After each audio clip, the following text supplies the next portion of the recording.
What's up, everybody? What's going on, Michael? What's going on, Camilo? Game 6. Memphis Grizzlies versus the T-Wolves. Michael, very entertaining game. You're thinking that the T-Wolves going to win this one and extend the series. That's what a lot of the analysts are saying. They are playing at home, so we'll give them that. But I'm going to play devil's advocate. I'm going to go against it. I'm going to say that the Grizzlies end this one tonight in Minnesota. That's just what I feel. All right, I say that this one won't be. This one, it's either not going to be close or it'll be kind of close, but the Wolves, being immature and as young as they are, will do something to mess up the win. That's what I feel. So whatever happens, you know, it's not my team. It is a exciting series though, I think. I mean, it's a very interesting and entertaining series, like you said, Michael. So we'll see what happens. This could be it. This is a Timberwolves must win.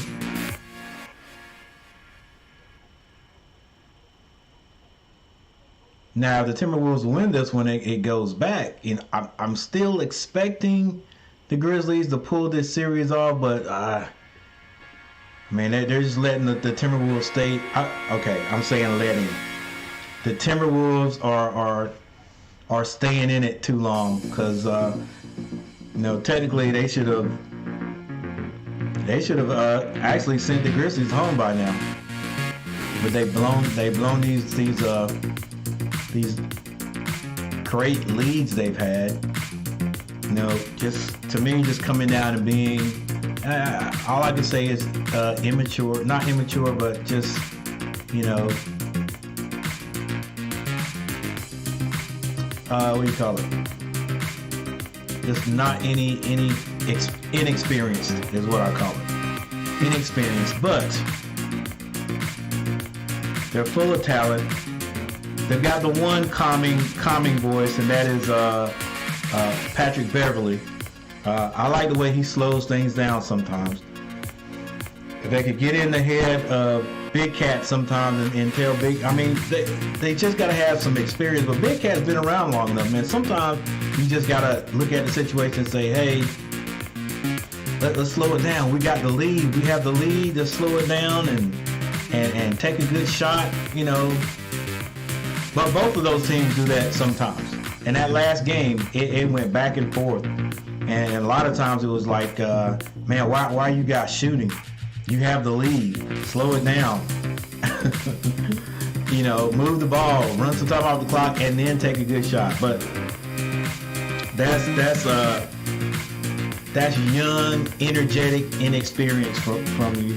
And trust me, I see it all the time when I watch my Hornets. But this should be a good game.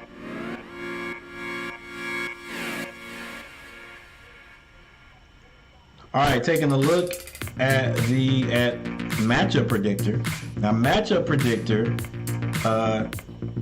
gives Memphis a pretty good chance to win this one. 60.1%. Minnesota 39.9%. But we all know the matchup predictor means nothing really. I mean, it means a little bit, but it's often off. It's just a prediction anyway. Baines, 18 points per game. I mean, if you look at this right here, this will show you why there's not a big reason to. I mean, the matchup predictor does help. It may help you make a choice, but it's not anything that's set in stone, because matchup predictor has rebounds, in this series for the Grizzlies going to Steven Adams, and Steven Adams hadn't even played in the series yet. All right, my television's acting crazy. Maybe it'll be back up in a minute. Ty Jones, 4.4 in assists, and Big Cat for Minnesota, 24.6 points, 9.8 rebounds, and you got D'Angelo Russell, 7.1. Injury report. Take a look at that.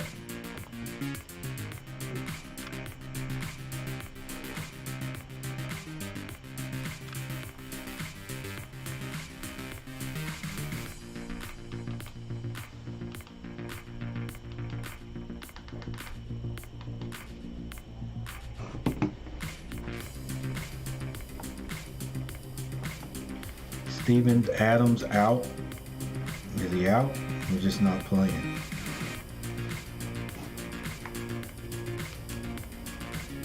Maybe. Here it is.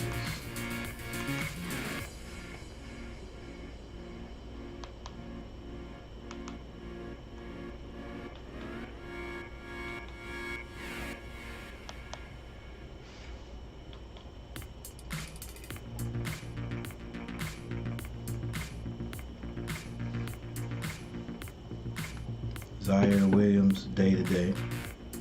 Yeah, he went out the last game. Minnesota, no injuries.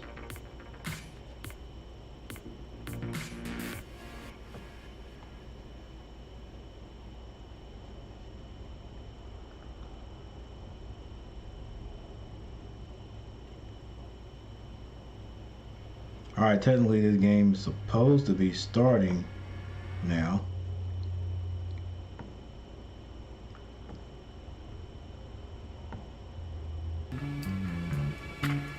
Here we come.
their best basketball, and they've got guys like Jaren Jackson Jr.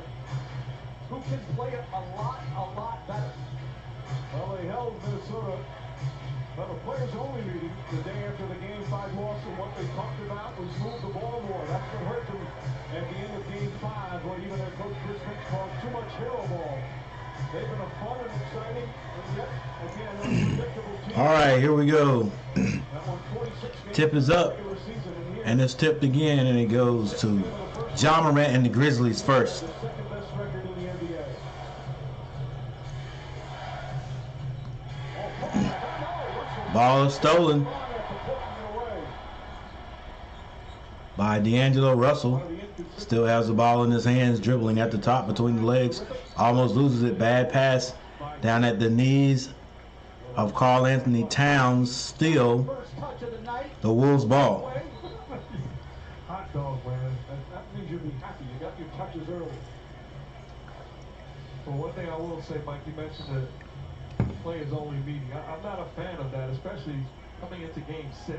We understand. Ball is now into Edwards. What we've got to improve upon. He's calling for the screen that didn't come. Anthony Towns takes a jumper, and it's good. Nice little, sort of like a little fall away jumper over two guys. Ja Morant brings it down, gets it to the corner to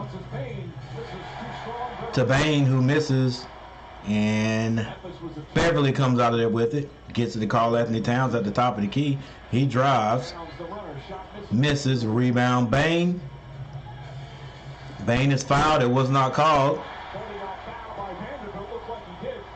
And it's stolen again. These guys are back and forth. Long pass down, and Bane lays it in.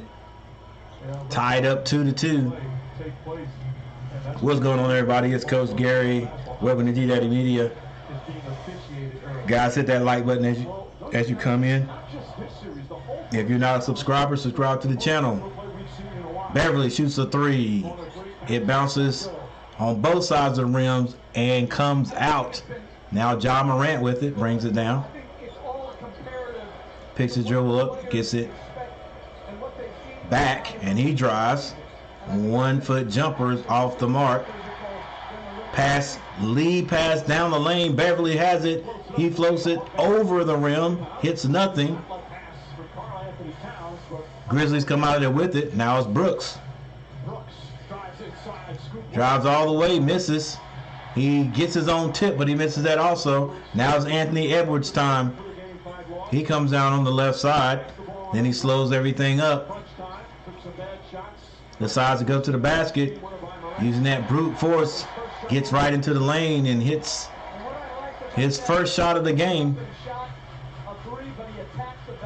Now Ja Morant has it. He's on the Timberwolves logo. Comes to the right side. Try to get it to Baines. It is deflected by D'Angelo Russell. They run a pick and roll, a little show. He attacks. And he's got the size and length advantage over Baines.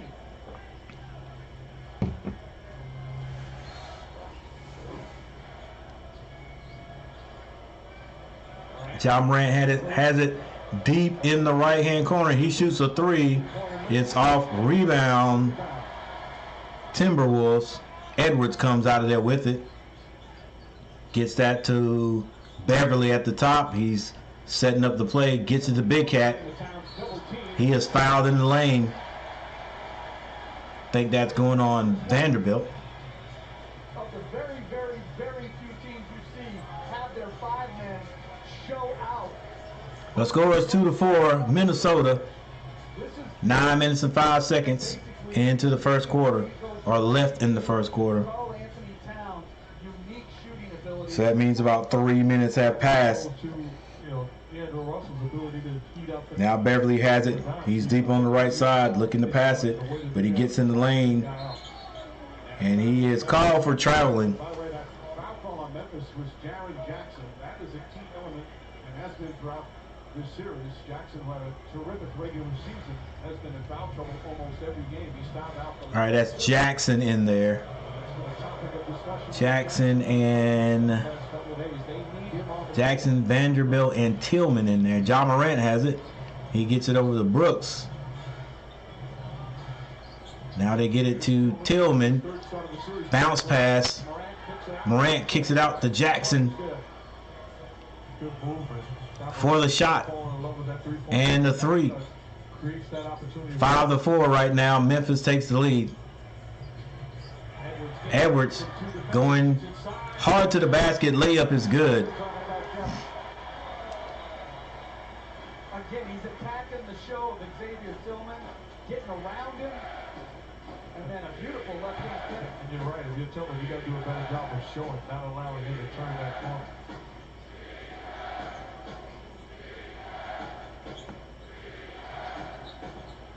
Brooks fires away. Brooks answers for the three-pointer.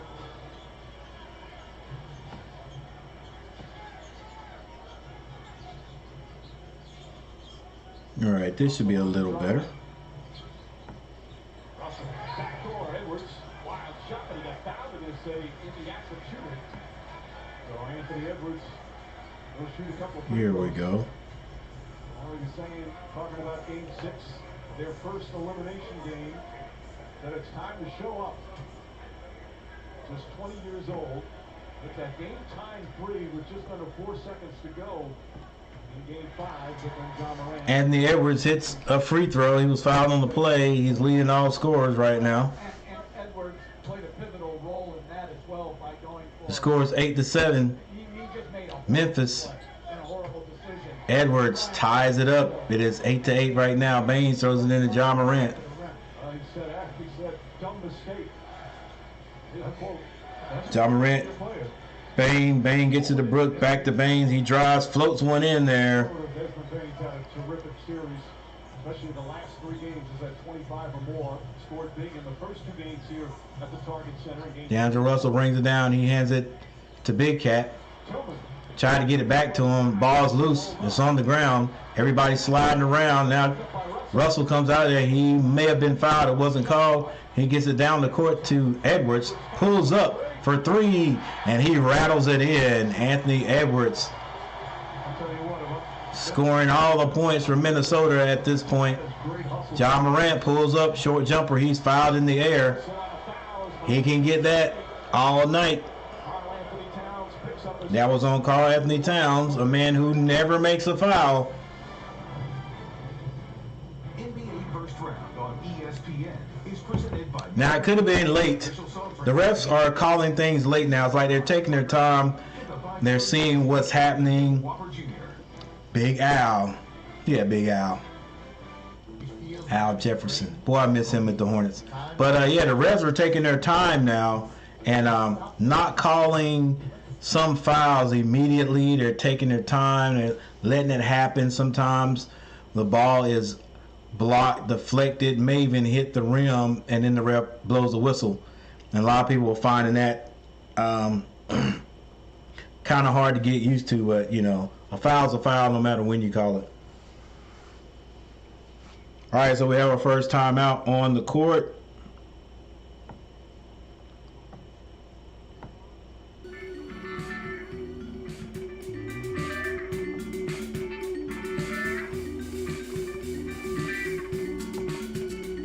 Here's your scoring right here. Jackson has 3 points. Brooks has 3. And Bain has 4 points for the Grizzlies. For the Timberwolves, Anthony Edwards has 9 points. And Towns has 2 points. Is that it? I thought someone else. Yeah, let's check the full box scores. I thought Jackson or it couldn't have been. It's got to be it.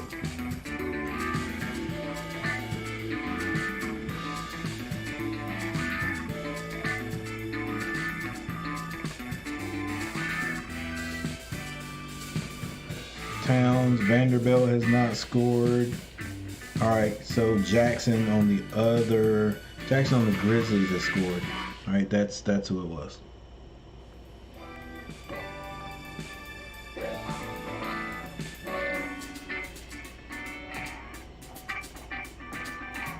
All right, shouldn't expect this game to be any different than the others. All the games so far have what's kind of weird to explain.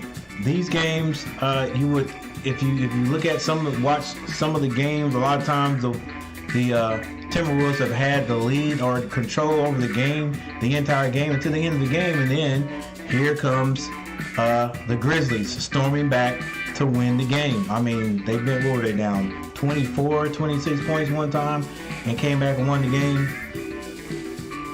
And I think it was that third game they came back twice. You know, had that big run at the end, ended up winning the game. So it's an interesting series in that who knows what's going to happen. You can't take for granted that because the Timberwolves get a big lead that they are going to win. And I wonder if Memphis gets a large lead, will the Timberwolves be able to come back like Memphis has?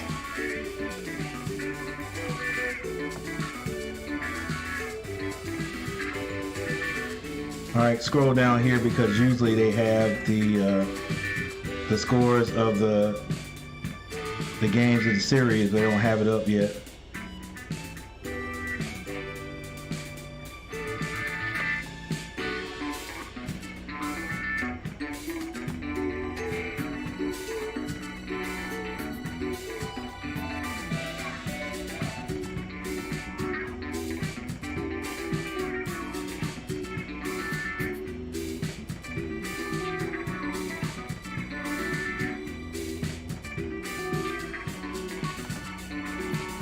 John Morant on the line.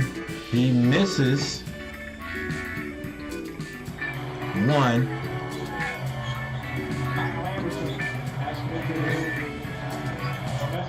Anthony Edwards tried to get that inside the lane. Bad pass deflected. Now Bane. Anderson swipes it or slings it over to Brooks. Brooks misses, but he gets his own rebound and puts that back in. 12-11, Memphis. And attack the offensive board. So Brooks already with 5. Anthony Edwards brings it down, gets it over to D'Angelo Russell, and now to Karl Anthony Towns, who takes Anderson, throws it up off the glass, misses. Trying to throw it down. I think Tillman got a piece of it on the attempted follow. Now Bane, wide open three is good. Bane's been shooting a great ball. On the other end, number 8 tried to slam that back. Bane's been shooting 47% from 3 so far. For Minnesota. Second in the NBA in three-point shooting percentage during the regular season behind Luke Kennard. Now Towns has it, thought about splitting. Now he skip passes it over to Beverly. He swings that to Edwards. Wide open jump shot. Russell, it rattles out on him now. Brooks with the rebound. Skip pass over to Bane. Bane thought about the 3. Now he got it in to Tillman. Now John Morant. He's fouled by Beverly. Man, you can't touch Durant this game. Excuse me, Durant. Morant. He's getting foul called. Is lethal from behind the 3, but particularly in transition. And as Mark said, Morant, great patience to seek him out and find him in the. So the Grizzlies take it out on the side. That's Brooks. He gets that to Clark. Clark gives it right back to him. Gave it right back to him for a 3. Uh-oh. If Brooks starts to score tonight, could be different. D'Angelo kicks it over to McDaniels. He shoots a 3, then holds up the 3. John Morant gets it over to Bane. Bane had a wide open look for a 3, step back, and shot it this time, and it's good. Woo! Buddy can shoot. Russell give and go to Beverly. Now they hit Edwards at the free throw line. He shoots one that's off the mark. And Karl Anthony Towns gets the rebound, but that he loses it out of bounds, and of course complains. Yep, I'm going to talk about anybody that complains that much. John Morant weaving Euro step, gets that to Brooks. Brooks swings it over to Bane. Bane's thought about the 3 and then changed his mind. Step back 3 for Brooks. Shot won't go in. Oh, nice rebound by Anderson, but he misses with the reverse layup. Now Edwards gets at the big cat. He sheds guys out of the way and hits it from the dotted lines there. I gotta figure out what those dotted lines are actually called. And he's lucky. They look Is there a specific name for the dotted lines there? A couple of games where he played big minutes. Baines has the ball now. He shoots another three. Very nice. Very nice. 3 for 4 for downtown, an 8-point Memphis lead. 13 points already. Patrick Beverly Beverly tied up. kicks it out. They swing it to McDaniels for another three, and that's good. Coach, good things are happening. Those McDaniel twins can shoot the ball. I don't know who's the better shooter, he or his brother. good extra pass. 24-19, 3 minutes and 39 seconds left in the first quarter. Ja Morant now looks like he's got that gleam in his eye. Oh, the gleam. It's way to Anderson. Morant still with 7 to shoot. Thought it was gonna be bad, but he gets it back and shoots the three. No good. Fouled his shot. Deflected by Anderson. The ball is deflected by Anthony. Edwards kicks it. Another wide open three by Edwards, and it's McDaniels, and it's good. McDaniels, he faked like he was gonna pass that three, didn't give it up, and splashed it. 24-22, 3 minutes and 12 seconds left in the first quarter. Looks like both teams are gonna score that magical 30 points that I always want my Hornets to score for every quarter. Here we go, ladies and gentlemen. It's shaping up right now to be another good one.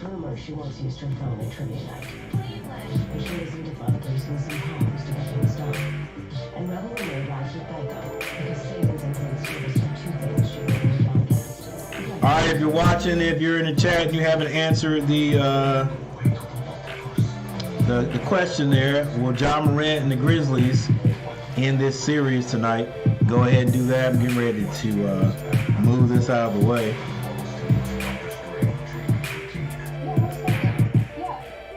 Oh no, what are you doing, coach?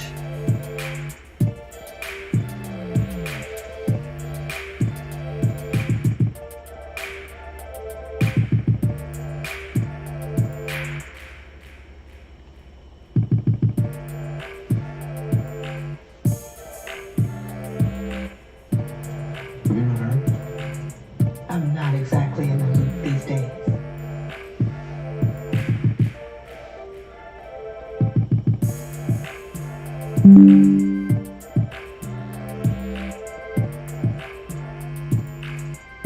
Oh, by the way, what do you guys think about the NFL draft so far? The two that are in the chat. Tell you what I think about it if I hear you guys make some responses. All right, let's see. I think I got it back now.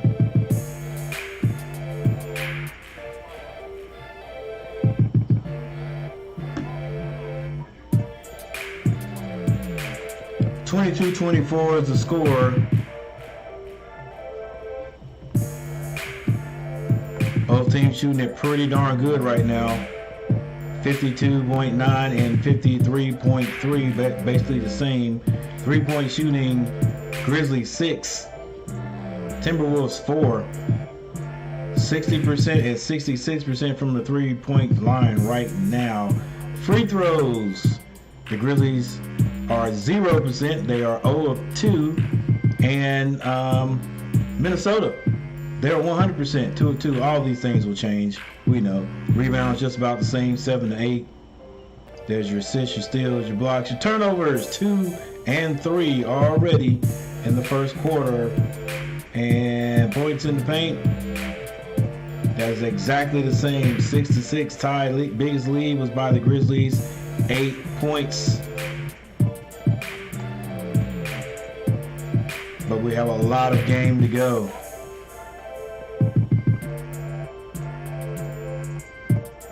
I like this beat right here.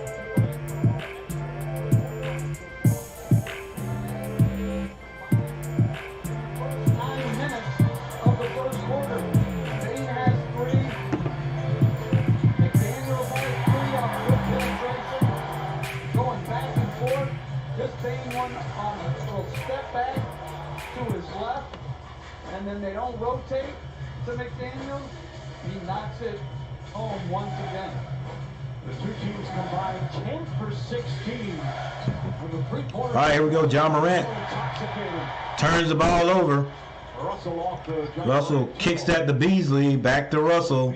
Russell's on the left side, being guarded by Clark, shoots over him. He misses that one. Anderson with the rebound. Another turnover by the Grizzlies, and it's deflected out of bounds by Anderson. Well, there's been some terrific highlight plays and some really sloppy plays, but that's the way this whole series has gone. Yeah, but you want Really has. You can't be so careless. You got to take care of basketball, and that goes both ways. You advance and play. That's right, Jackson. Well by playing Coach Jackson. disciplined basketball. Coach Jackson, can you come and coach the Hornets? D'Angelo Russell dribbles, throws it in to the big cat. It's blocked by Anderson. Now John Morant gets it up to Jones. Now Brooks drives, and Brooks puts it in. Nice little shot right there. By Brooks is in double figures. D'Angelo Russell being guarded by Brooks. Now he hands that off to Edwards. Edwards to Towns, back to Edwards. Between the legs dribble. He had John Morant on him. He says, "You're too small." Throws it up, and it goes in. And I do mean throw it up. They've got to do a better job. But Anthony Edwards is the scorer right now for Minnesota. Brooks. Running jumper's no good. Rebound, I think that was Beasley. Now Edwards with the ball. He's on the left side. Now he comes to the right. Pulls up. Good again. Nice shooting by Edwards. He already has 15. That was my brother's college number. Jones gets that over to Anderson. He goes baseline. Now he kicks it to Brooks. John Morant behind the back on the baseline. Falls. But he got rid of it before. Oh, and Edwards. Edwards tried to dunk it. It didn't go through. He hung on the rim. So that was basket interference. Does not count. Didn't go in anyway. Looks like McLaughlin is coming into the game. Oh, he had a dunk. Not surrendering the basket, getting into the picture and forcing Anderson to hold on to the rim and not get the easy do. They're saying that Anthony may have blocked that a bit. McDaniels passes it into Edwards. 7 seconds to go. He's done a solid job off the bench. Anthony Edwards dribbling. He dribbles already over to the. He dribbles to the left side. Come on, coach. Then he takes a three, and the three is good. Anthony Edwards is on fire, ladies and gentlemen. 26-29. Minnesota's come all the way back from an 8-point deficit to take the lead by 3. Thomas picks it up. Excuse me, that's Jones. Picks it up, gives it to Baines. Jackson behind the back. He dumps it down to Clark.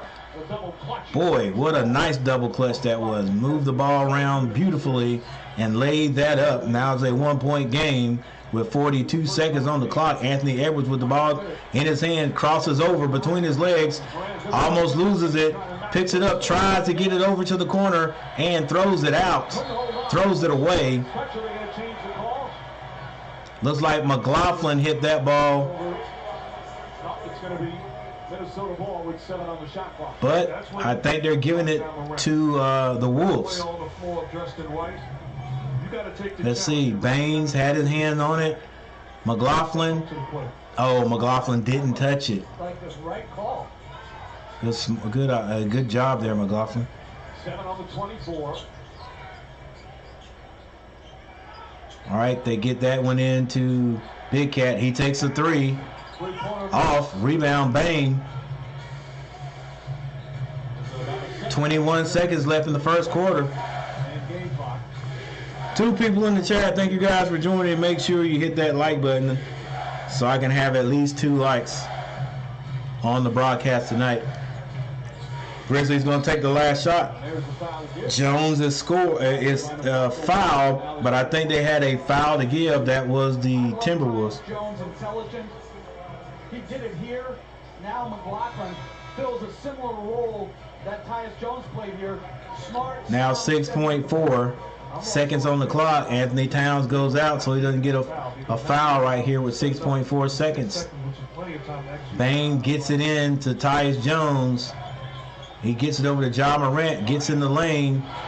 I don't know who was trying to pass that one to, but it was thrown out of there. It's time to show up. He certainly has here in the first quarter. Him and his teammates have done an outstanding job in this first quarter. All right, that wasn't a pass. He was going to do one of those up and under shots, and it was blocked by Edwards. Now there's 0.2 seconds on the clock, and it does not count even though Clark hits it. Too little time to shoot it. Anthony Edwards playing great ball tonight. Some sensational play from Anthony Edwards. 16 And the Timberwolves are up 1. shots. Desmond Bain a big first. 1 quarter complete, game 6.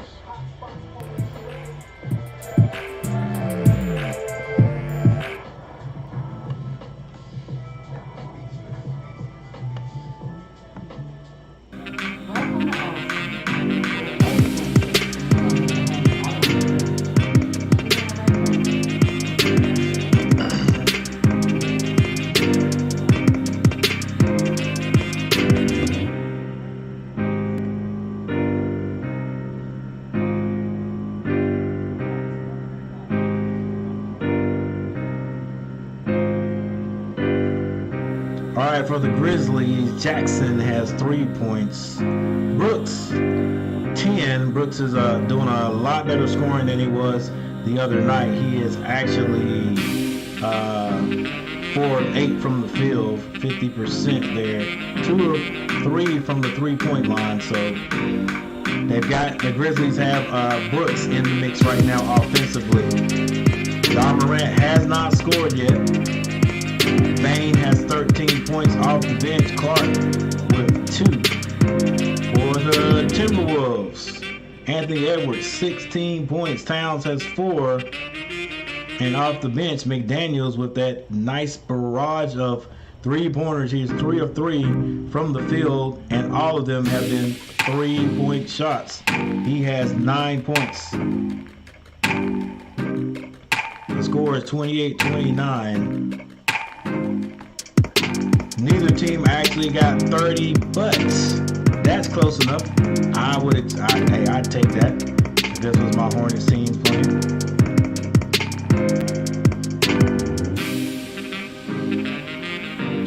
All right, let's see if we can get 10 people on the community question. The 10 votes right now got 7. Let's see if we can get 10. And I'll move this thing out of the way so I can see.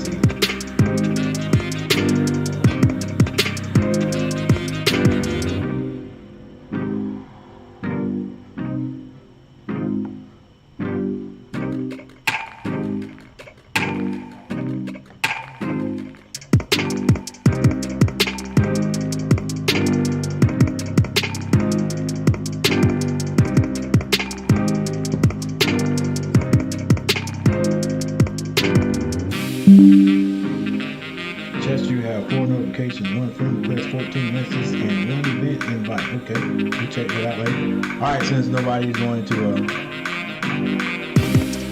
Bankroll Hayden, what's up?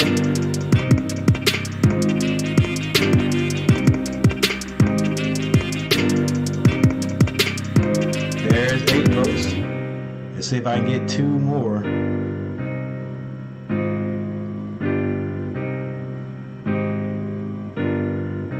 Oh, my bad, Camilo. Didn't see that. I'm good. Just a bit under the weather. Hey, man. Yeah. Like Bankroll said, get well, dude. So I'm laying down in bed.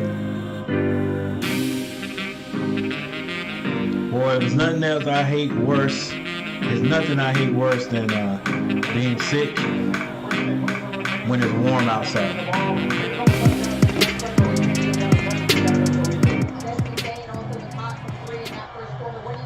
All right, we're back. 3-point shot. I think that was Jackson was no good, but it was tipped in. So Memphis goes up by 1, 30-29. McLaughlin picks up his dribble. Skip pass to Beasley off the mark. Here comes Tyrus Jones. He gets that over to Bain. Bain gets to the free throw line, kicks it back over to Jones. Jones with McLaughlin guarding him. He floats one into the lane and it goes in for him. McDaniels gets that in to McLaughlin. John Morant missed a lot of action during the regular season. Got an old head out there, number 55. And he turns it over. That was Monroe. I think the mentality of the Grizzlies should be. I've seen him on the bench there, but he hadn't had a lot of playing time. What the defense gives you, but John Morant out of the game right now, taking a break. without forcing him to defend a high screen roll. 32-29, Memphis. Prior to Tyus Jones brings it down, that Duke boy. 14 games all season. I'm sorry, but it is great to have him back. Now they get it to Clark, back to Jones. And took advantage of it. He's going to be around for, Bang kicks that. Years before this season. Oh, that's my boy. Steal by Beasley. Oh, and he slams it over Bane. Beasley had 23 points in game one. He's been quiet since then. Said he was ready for a big game. What's my boy's name? Number 40, I think it's 48. We'll look it up here in a minute. Tyus Jones being guarded by two. Picks a dribble up, gets it to Clark. Clark, spin move. And the floater is good, if that's what you want to call it. One hand shot is good. McLaughlin, right side. Now to the middle. Now back to the right side. Gets that in the corner to McDaniels. McDaniels back to McLaughlin. He makes a quick move. Ooh, kicks it to Beasley. And Beasley shoots it over the rim. Misses everything. 34-31 is the score. You can see it. 9 minutes, 42 seconds. Great job by Greg Monroe attacking the offensive board. In celebration of Arbor Day, the NBA and the Arbor Day Foundation partnering to plant 75 trees for every three-pointer made between today and Sunday to commemorate the NBA's 75th anniversary and to promote more sustainable, healthy communities. Anthony Edwards between the legs. He goes left side. It is blocked. Monroe gets the rebound, though. Puts that one back in. Nice putback by Monroe. 34-33 is the score. Bang, crossover dribble. Picked it up. Thought about the three. Now Tyus Jones. Back to Bang. Jump stop in the paint. Misses. Rebound. Beasley gets it up to Anthony Edwards. 9 minutes on the clock. Edwards kicks that to McDaniels. Euro step. He loses it, but he may have been fouled on the play. I think he was fouled by Jackson. Picks up his first. And McDaniels off to an excellent start. We'll go to the free throw line. We saw so many fouls in the first 5 games in this series. That's slowed down a little bit so far here in game 6. As this will only be the 5th and 6th free throws attempted. Upcoming playoff schedule brought to you by Bacardi. ABC Sunday. Game 1's going to be Bucks and Celtics from Boston at 1 Eastern. Man, Bucks and Celtics. That should be a good one. Series at 3:30. Bucks and Celtics set. At home game 1 against the Warriors. And then TNT Monday. Sixers and Heat, Mavericks and Suns. Sixers and the Heat. Second round gets underway. And the Mavericks and the Suns. So we gotta conclude this one. Minnesota looking to force another one on. Bang gets that to Tyus Jones, wide open three. Off, ball's deflected. Jackson gets the rebound. Jackson, oh, nice Euro step. But he misses it, couldn't follow it. Gets his own rebound. Misses that one too. May have been blocked. McLaughlin comes out of there with it. Gives that to Edwards for 3. Off and out of bounds. Who's out there smiling and having a great time. I love every decision McLaughlin makes on the offensive end. Close pole. What no close pole, bro? I want to leave the pole open. And puts it on the I do want to get it out of my way. One of those players wasn't drafted, had a great career at USC. Clark, spin move, goes up strong. He's fouled by Monroe. For the call, but Clark will head to the line.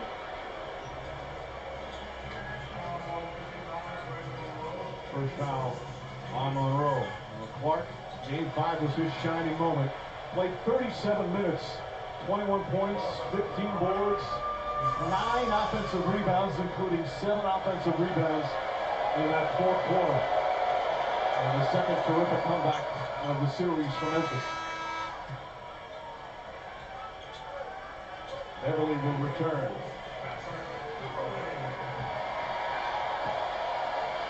Edwards takes a rest. A well-deserved rest. It's a guy with extreme confidence. I had the privilege of shooting a movie on the great Adam Sandler called Hustler. Anthony Edwards is one of the stars of the movie. Walking around the set. My friend was supposed to do something swag was on 1,000 tonight, but he was I absolutely full of himself with extreme confidence. And if you didn't know any better, you know that that guy did something at an elite level in his everyday business. You have a speaking partner, Louis? Monroe lays it up and in. All right, let's see. Camilo. Hey, let me Movie career in our faces. what's up? Glaive? What's up? What's going on, Glaive? Jackson for three. Jackson hits. All right, I get okay. Give me one more vote, guys. For some reason, I'm having a dumb attack here. I've got my question, and it's actually hiding the bottom of the chat. I can sort of see what's going on here on the screen there. The last comment is by Camilo. It says hi or hey. Jackson gets at the bang. After I get 10 votes, and I'll get this out of the way, I'll be able to see the chat a little bit better. Jones tries to drive. He comes out of there. Now he shoots a fall away. He's off. And timeout. Timeout by Minnesota, if I'm not mistaken. Jared Jackson on the offensive end. Hops to the three-point line. What he does best. Knock down the long ball. Then the discipline to not foul. All right, going to timeout number 3.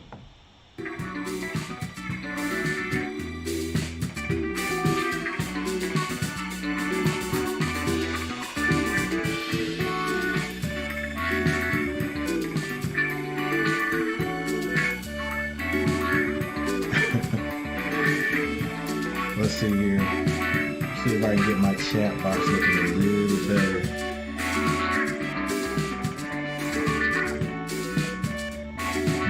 Gonna be like this, I think.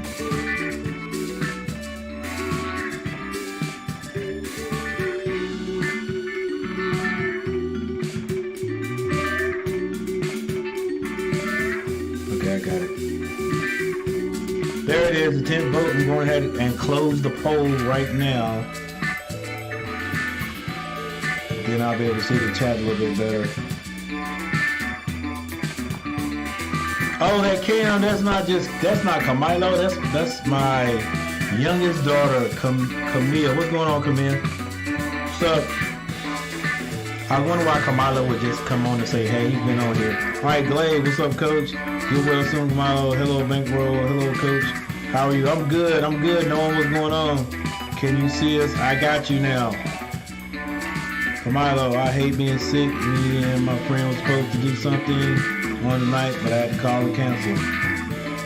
What's up, Camille? What's going on? Thanks for stopping by. Make sure I already know. Baby girl, hit the like button. I don't even have to look. I know it. I'm gonna put this up here anyway. All right, so we got a timeout on the floor. Camilo, what do you want? You said let me.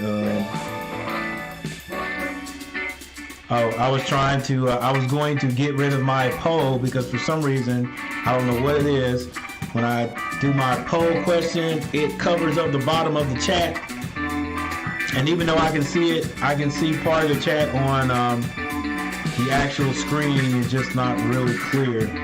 So now that I got 10 votes, I got that out of the way. So I'm good now, chat, to see everybody.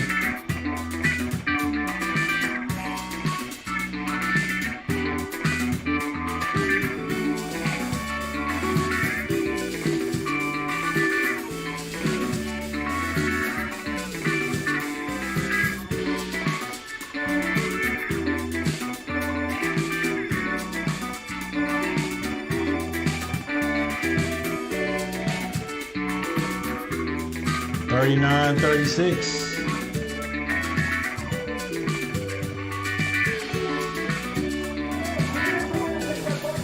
Jackson 6 points, Brooks 10. Ja Morant has not scored yet. Bain has 13. Clark off the bench with 8 and Jones with 2. So the Grizzlies bench has scored 10 points and the Timberwolves bench 10, 14, 16 points.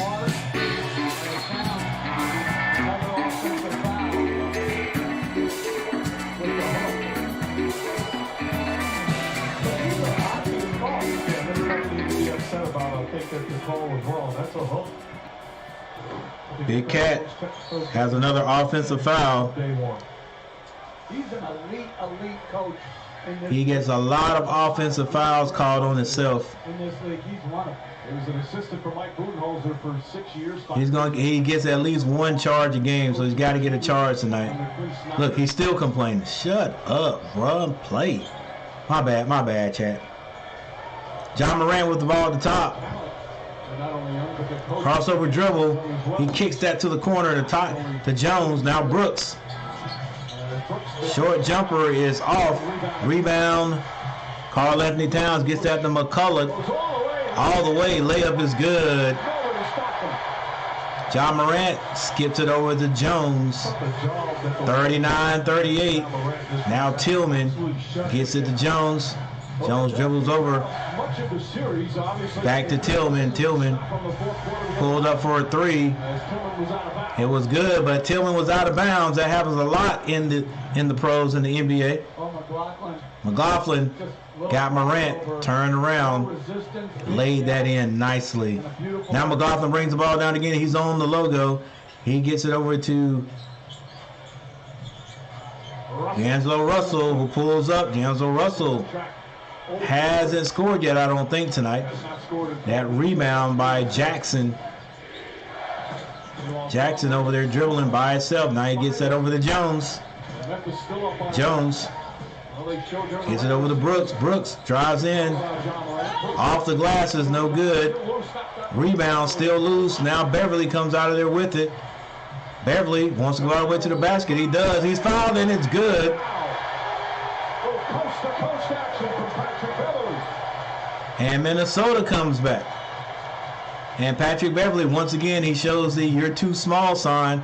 I wish the Timberwolves would just play and stop all that extracurricular, man. Because every time they start, that's when the other teams is, hey, they're just gonna come back. I don't know if any of you were listening or in on the my last stream, but it was at one point that Karl Anthony Towns came down. He hit a 3, and he told the crowd in Memphis to be quiet. Shh. And I said that right there could be the beginning of the end for the Timberwolves, and it was. Ja Morant, right after that, few plays after that, is when I think he had the big dunk. And then after that was it. They just worked their way back into it, chipped away, and ended up winning that game. So just play, man. Stop all this trying to show people up and just ball. Bain with the ball. Gets to that. Anderson in the corner by himself. Doesn't want it. One step by Clark for a dunk. Missed it. And now Ja Morant does one of his patented scoop layups. That rimmed out. But Clark was there to put it back in. It's tied up, ladies and gentlemen, 41-41. Karl Anthony Towns finds McLaughlin under the basket. He can't do anything with it. Now Towns drives. It's stripped. But I think he's pushed a little bit in the air by maybe Anderson, and the foul is called. Yeah, they actually called a loose ball foul. See that replay. They got it stripped down low, and then Anderson. Marlo, what you want? He said, come on. Did you get me and your daughter mixed up? Oh yeah, that's what it was. That's what it was, Kamala. Right there, as Towns gets I was looking at the chat on the screen and not my little sidebar here that I could read easily. Edwards was another 3, and all I saw was Cam. So my daughter's name is Camilla, yours is Camilo, so it would show up as Cam, and it just said hey, and I was like, well, because she usually doesn't stop by in the chat. Or she may stop by, she doesn't really say anything. There's got to be an offensive foul. Offensive foul on Edwards. Too much. Glade, what's going on? Nothing much. Coach, I'm working on merch. Hey, and babysitting someone's dog. That's cool. That's cool. One of these days, after I get over 1,000 subscribers, then I might put a little merch out. I want to have something with coach on it, just the word coach, but I don't want to get any copyright infringement on the coach brand. Mine will be different, definitely, but I just wonder if I can put coach on something. 3:50 remaining here in the first half.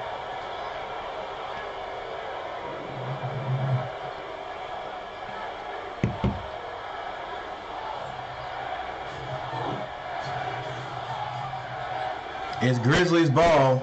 Brooks. Edwards stays aggressive on him. Brooks shoots Won't go. right on the edge of the rim, but it does not go. McLaughlin comes out of there. That's a good job by He kicked that back to the big cat, all the way to the basket, and he slams that one. Timeout Memphis.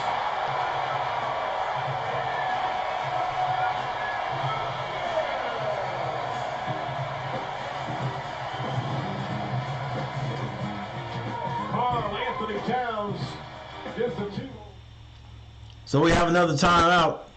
Man, it's hard for me to get real. Well, I'm not going to get excited for any of these teams anyway. It's just a good series. It's good basketball, but it's hard for me to imagine the Timberwolves getting like really, really hyped up, because in the back of your mind you got to be thinking, or they should be thinking.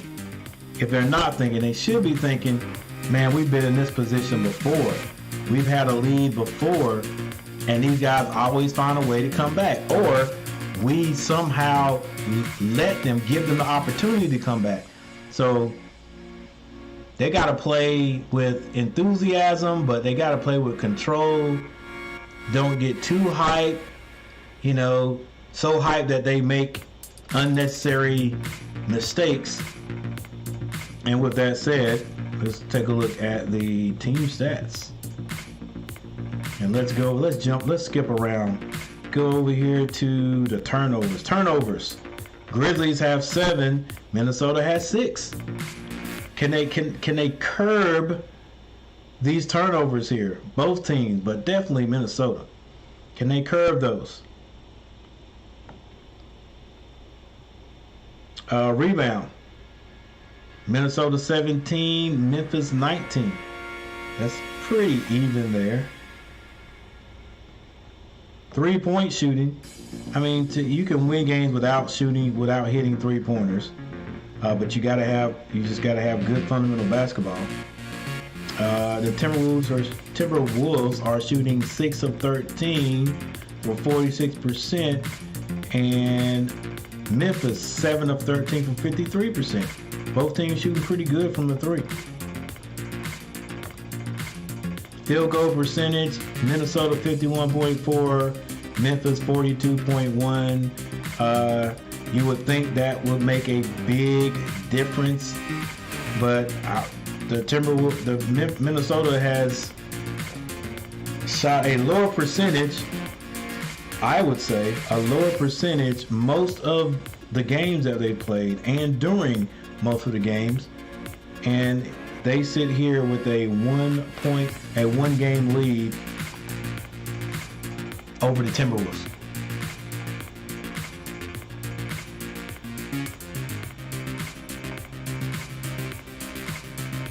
I already have merch out.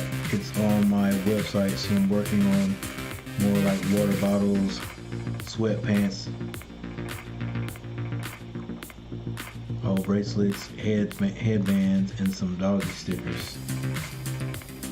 I already have shirts out and hoodies. That's cool. What's up, Gabe? I mean, Glaive. One of these days, man. One of these days.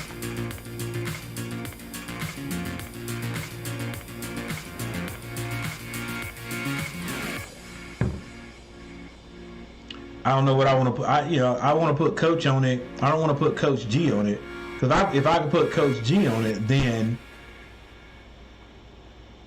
I wouldn't be worried about any copyright infringement with the brand Coach. But I don't know, man. That just, to me, just to put your name on something and expect people to buy it, that's me. I don't know about that. Maybe I put Coach up there. Coach is big, then I have a little G somewhere, almost hidden. All right, we're back. John Morant drives in. He is fouled. Man, why? And I'm not complaining, but man, it seems like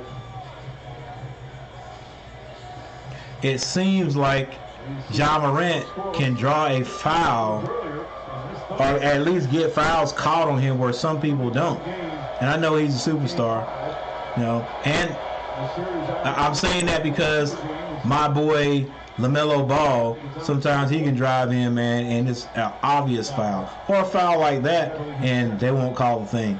And I don't know if it's because he does a little more complaining than he should. I don't see John Morant doing a lot of complaining when he gets fouled, unless it's a hard foul. What am I drinking? A few grapes. Some red ones to be exact. McLaughlin gets it to Russell inside to the big cat, and his shot is blocked, and Karl Anthony Towns goes crazy. I don't know why. And John Morant up and under gets it in for his first points. That's what I'm saying. Like, I don't know why Karl Anthony Towns was complaining about that one. His shot was blocked. His shot was blocked. The ball was completely out of his hand. Let's see. No, I'm not going to show it here. The ball's completely out of his hands. It was blocked in the air, and Karl Anthony Towns is still complaining. He'll obviously be better in transition with that speed before the. All right, that's enough of me talking about Karl Anthony Towns complaining. That's what I saw some people play. That'll be cool. A big coach and a little G. Yeah, a little G. And I'm talking. That gave me another idea there too. A little G, you know. But where would I put it so it'll almost be hidden? You know what I'm saying?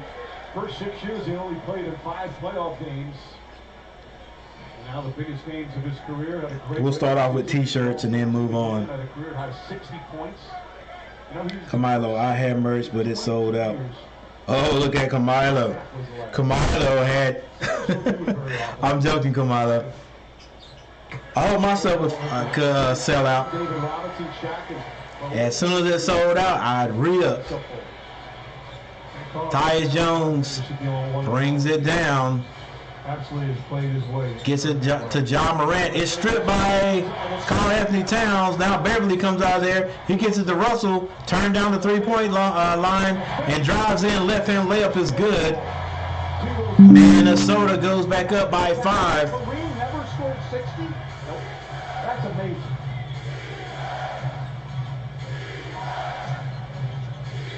Desmond Bain, short. Oh, I know what you're talking about. So it's a drink, right? Yep, it's a drink. Skipped. McDaniels for another 3. He's off this time. Rebound Clark.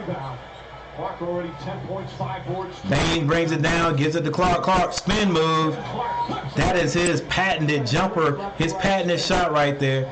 Like, anytime Clark comes at you in the lane, he's going to dribble right up to you. He's going to spin. He's going to shoot that little floater. Anthony Edwards backs it out now. It's a minute, 30 seconds left before the half. Anthony Edwards between the legs twice. Euro step. Left hand shot is blocked. But he's called for a foul, and that's Clark. And he'll shoot free throws. But right now, there's too many gaps in Memphis's defense. Yeah, no, man. Like I don't know what I'm. Would it be coach here? Wanting Edwards to drive You know what I'm saying? right. And I don't know where I put the truth, there's no C-O- one there to COA lead his progress to the rim. CH. Or maybe I'll spell coach a different way. Jones, Jackson. I spell coach a different way and still put a little G somewhere. He's going to sit down. Inside one of the letters or under everything. Back in. Put it on top of one of the letters and let the little G hook hang down under coach. What's that one to go? Coach G. G will be somewhere like on the H. Inside the H and hang in with the little G hook hanging down or something like that. Morant almost loses it. He gets it to Baines. Baines drives. It is deflected, knocked out of bounds. Actually, was not knocked out of bounds. Baines just lost it, dribbling out of bounds. 47-51. Maybe you could put it on a sleeve if you're making it. Yep, that's an idea. Long three is missed. John Morant comes down. He hands that to Jackson. Jackson thought about the three. Now they got it to Clark. Clark gets it to Baines. Baines shoots a nice little jumper, and that's good. Man, that was just run plays to Baines. Because once he squares up, he can come off the screen and square up. He's got great mechanics. He has been Nice shooter. sensational in these playoffs. Carl Anthony Towns misses, but he keeps fighting. Towns stays with it, draws the foul.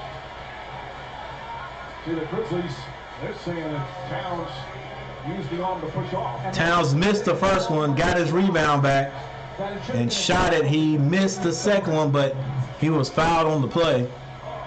Was his initial shot Grizzlies complaining about his elbow. Ooh, get yep. away with a little bit of He got a little one. It wasn't quite a hook, but he did get a little away with one. 49-51. Towns numbers. Luke Campbell, what's going on? Excellent games and some Carl Anthony Towns, it's the first of two. What's up, me and Andrew battling in July. I just got booked his flight to, I just got to book his flight to come my way. Jalen Rose will have it for you. all these injuries really putting a damper. I said Campbell, Luke Chappell. Is that Chappell or Chappelle? Taking his time. This is 3 points. It might be Chappelle. And an odd first half. John Morant just I got the Luke right, I know that. So you and Andrew are battling. so again. They've done a good job on him for a good Man, I wish I could see one of those. shot clock at 6. Goes to Jackson. Jackson on the floor. And it's a turnover. 5.2 seconds on the clock. Looks like Brooks is going to foul Edwards, but he doesn't.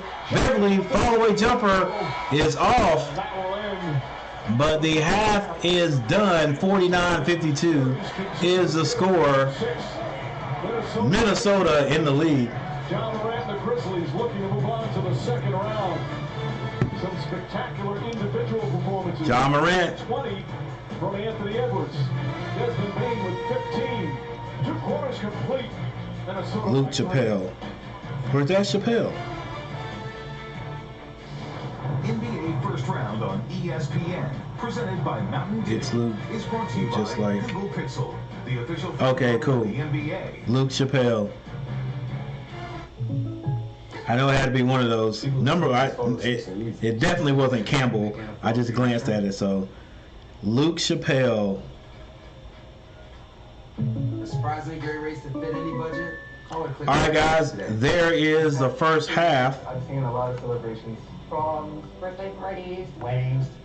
the crew, being just so excited for us. Oh, and if I'm celebrating, I feel like it's a celebration for me too, right?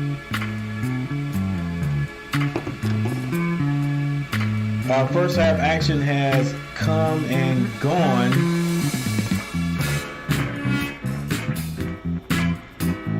And so taking a look at this The box scores.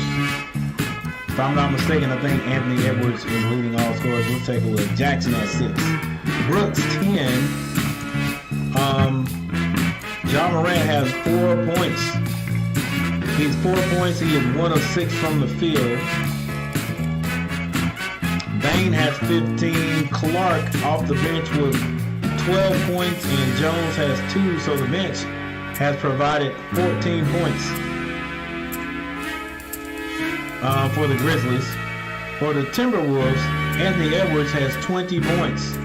He is 7 of 11 from the field, 3 of 5 from the three-point line, playing a great offensive game today.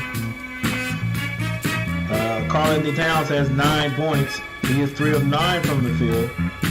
Now he's met with a lot more resistance than Anthony Edwards is, but he's putting his head down and going. Beverly has 3 points. Russell has 2. Off the bench, McDaniels has 10 points. Monroe has 4. McLaughlin has 4, and also Beasley has 4. So that's a total of 18 points off the bench for the Timberwolves.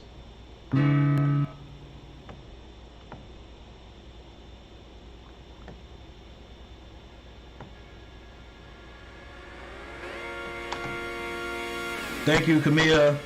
Today I am officially $11,754 in credit card debt. They might teaching it. Nobody cares about your credit card. All right, what's up, Camille? Yeah, thanks. 750. You know, we're trying to do a little something here. Getting closer and closer to 1,000. Closer and closer.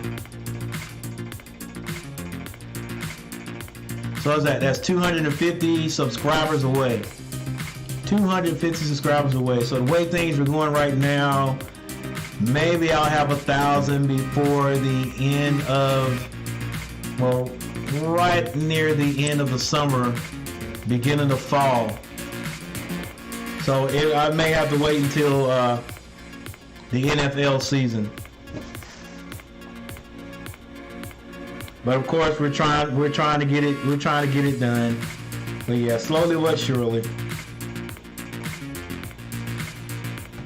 This is one thing I'm not gonna stop until that happens. Even if it's 5 more years to get it, I'm still gonna work and get to that point. Slight work, yeah. Well, and hopefully I can continue after this milestone, this 1,000. Then we'll go for, let's see what, maybe 500. We'll go for 500, and then 500 after that. We'll just do it like that. Preston, what's going on? Preston back in the house. All right, guys, make sure, of course, you know what I'm going to say. You got to do it. Make sure you hit that like button. And if you're not a subscriber, subscribe to the channel. Let's take a look at the team stats. All right, it's been another, this one has been a decent game. All the way up to now. I mean, as far as either team blowing another one out, that hasn't happened, even though it has happened in this series. But that's what I was saying at the beginning of the game. That for the Minnesota Timberwolves, they have found themselves in this same situation twice during this series. And twice, the Memphis Grizzlies have come all the way back to win the game. All right, the Timberwolves have had a 24 or 26 point lead in a couple of games, a 20 plus point lead, and the Memphis Grizzlies have come all the way back and beat this team twice. So the Timberwolves should have ended this series already. So even though if you look at the records, as you can see up there, Memphis won 56. unless they're counting all these too. But anyway, Memphis had a better record than Minnesota. And, you know, when they got matched up to play, I was like, all right, Memphis will win this one pretty easily. Hadn't been the case. Has not been the case. And the Minnesota Timberwolves this should be over. It should be over. They had the second game. They blew that one. The third game, I think they won the third game. No, they lost the third game. And the fourth, right? No. Anyway, there were 2 games that, counting the last game, so that was game 5. They won game 4, so game 3 they had a big lead, and the Minnesota Grizzlies came back and won that one.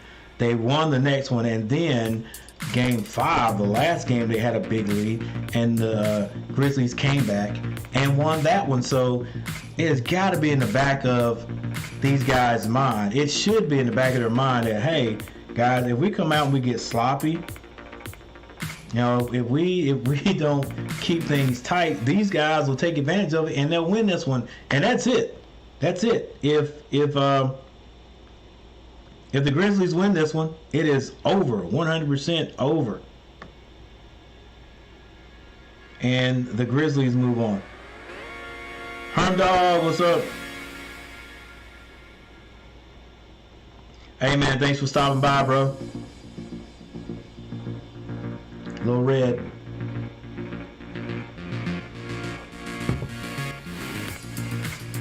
Alright, let's finish this up right here. Oh, I'm looking at the wrong. You guys can't see. Here we go.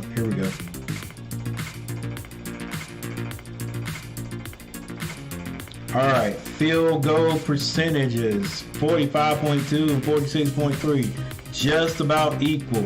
3-point shooting. The Grizzlies have hit 7. Minnesota, 6. 40 and 50% from the 3-point line. Free throw shooting. Neither team shooting great, and that's by the percentage. Because 8 out of 11, not bad. 4 out of 6 is not bad. Just the percentage doesn't look that good. 66 and 72. Rebounding, 23 to 19, not too far apart. Grizzlies have the edge on that. There's your assists, your steals. Minnesota has more steals, blocks, turnovers. All right, Minnesota doing themselves a great favor right there with only 6 turnovers, and the Memphis Grizzlies have 10. If they double that in the second half, that'll be 20 turnovers. You can't win with 20 turnovers. I mean, you can, but you shouldn't. That should be a bad thing. That, once again, I always say it, and I know people probably are thinking, Coach, you already said it before. I'm going to say it again. For every turnover you get, you do not get a chance to shoot at your basket. You don't get a chance to score every time you turn the ball over.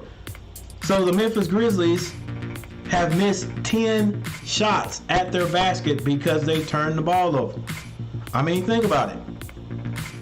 If you're dribbling and you throw a bad pass and it goes out of bounds, your team didn't get a chance to shoot that possession. Right? If you dribble the ball out of bounds, if you travel, whatever you do, that's a turnover. The play stops immediately. You do not get to even attempt to shoot at the basket. The ball automatically goes to the other team. That's 10 times right there. The Grizzlies have not had a chance to shoot at their basket. What are you saying, Coach? I'm saying if you're shooting 45.2% from the field and you get and there's 10 times you didn't get a chance to score, that's almost that basically means you will probably hit about 4 of those shots. All right? That could either be 8 points or that could be 12 points missing right there. All right, move on, Coach. Nobody wants to hear this. Points in the paint, exactly the same, 22 and 22, and there's your largest leads for either team. So another close game. between the Grizzlies and the Timberwolves.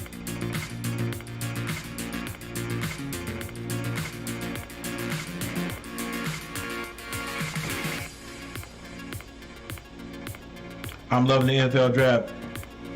Yeah, Preston. Look, I asked earlier what you guys thought about the draft. So Preston, he's loving it. That must mean his team got some of the things they needed. Steelers got Pickett. Yeah, that was good for them to be able to get that. But let me tell you why it was kind of outstanding for them to get it, and I know they were loving it.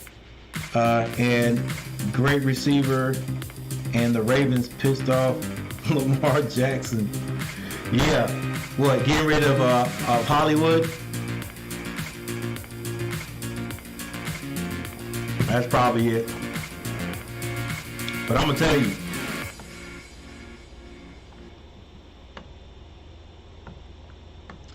the thing I found interesting about the draft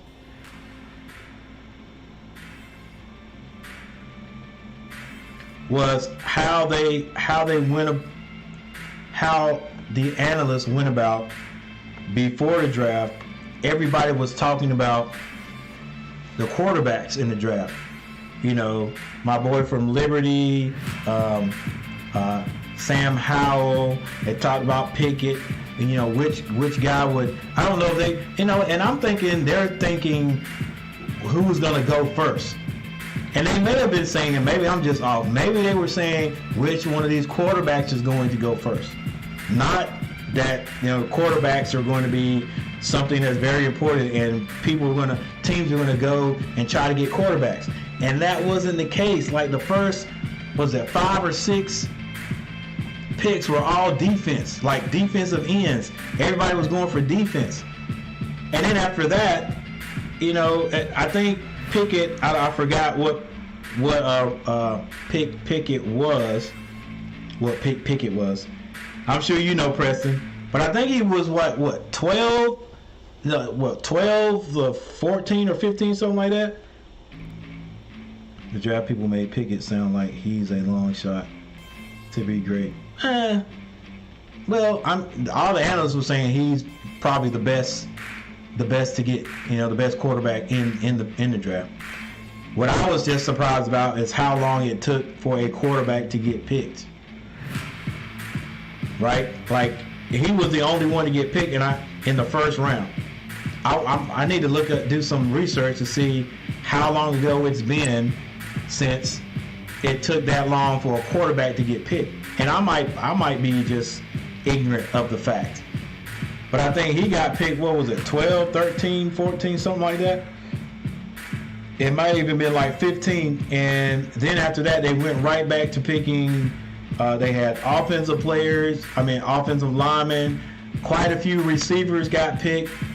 I don't remember any running back getting picked until today in the second round. There was a few running backs that got picked. And I'm still waiting in the second round. If I'm not mistaken, I don't think any quarterbacks got picked in the second round. So that was cool for the Pittsburgh Steelers to get the top-ranked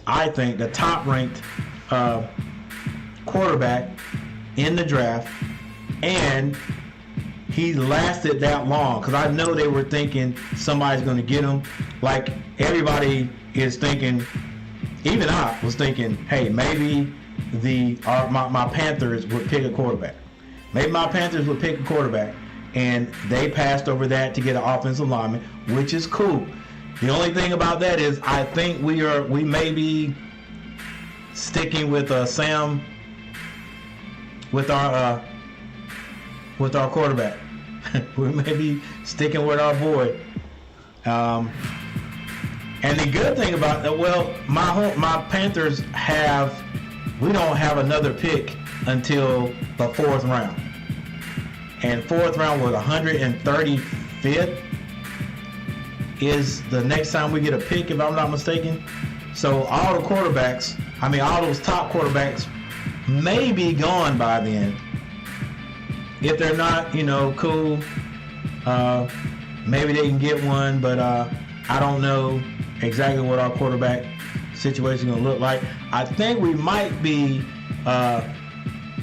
trying to scout Baker Mayfield. I think they might be trying to figure out a way to get Baker Mayfield too. I don't think Baker wants to come to Charlotte, but I still think we might be eyeing him a little bit. All right, guys, we are back.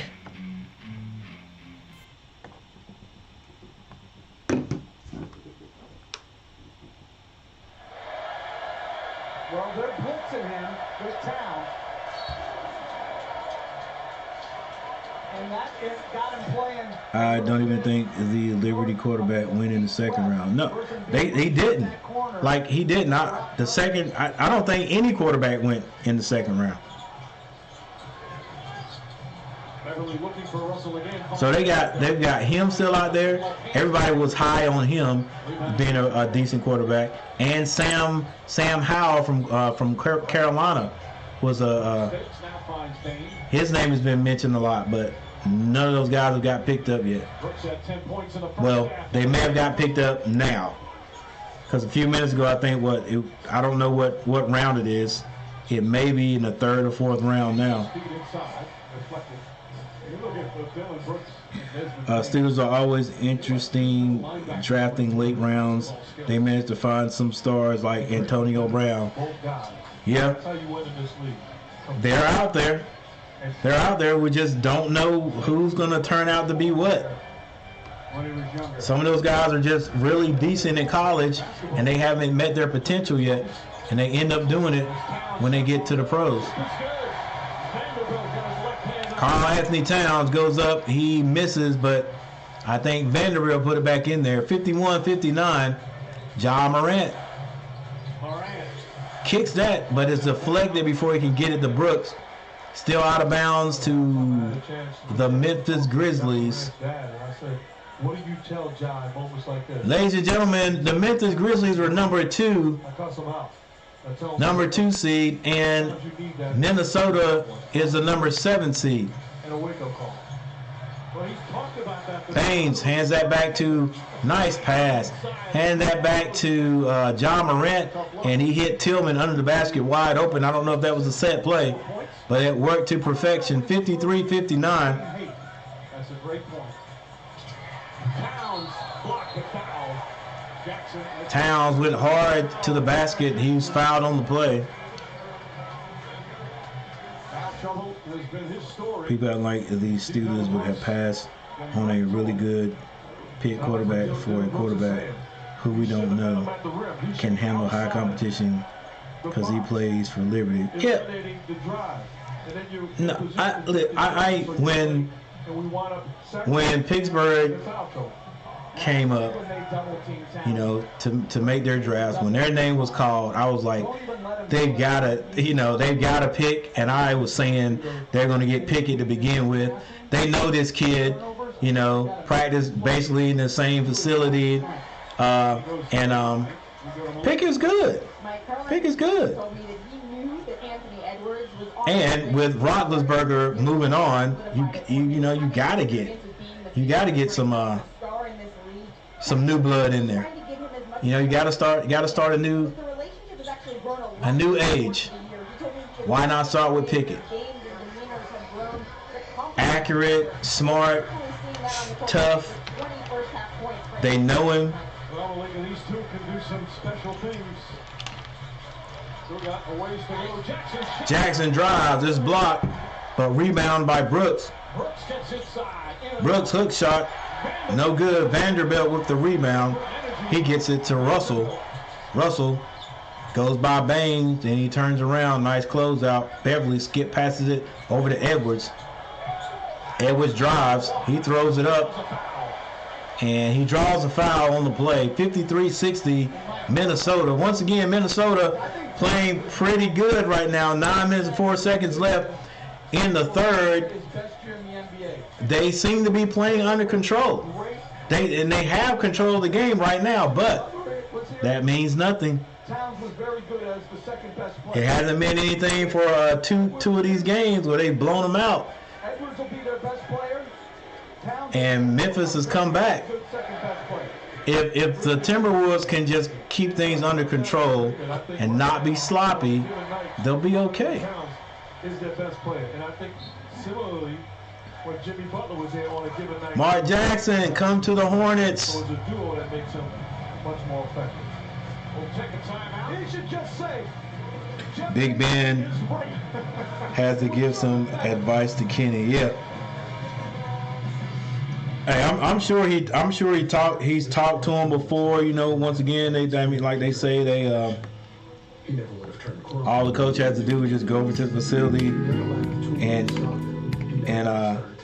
take a look at what's going on at Pitt's practices. So I'm sure he had probably talked to Ben Roethlisberger before. Looking at a free Samsung Galaxy S22 when they trade in the Galaxy. Any year, any condition. Oh, I get it. So you can take your old phone. He's probably got him on speed dial there, Preston. Something new to do right now. That's right. This is what immediate success. Even though you'll never see your old phone.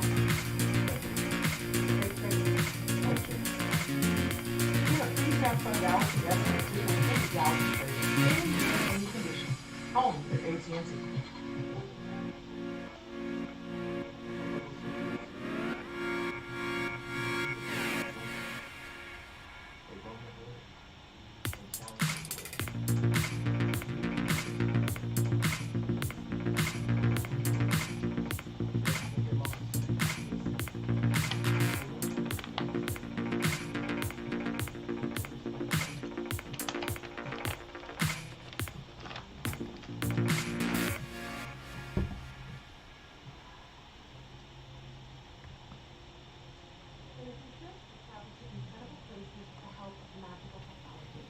Yeah, that's what I was saying, Preston. I'm pretty sure that he's talked to Ben before. Like you said, they basically they're in the same practice facility. You know the coach, and all the coaches have probably walked in and just checked out those guys' practices before. Knowing Ben probably was going to leave, and checking the young guy out.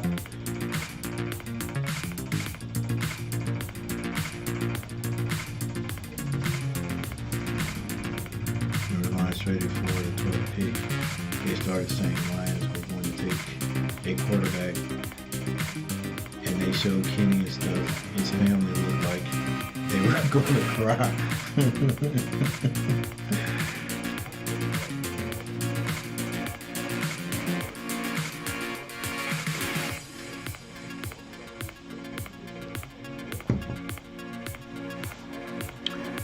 I'm pretty sure he's glad that Pittsburgh picked him up instead of the Lions.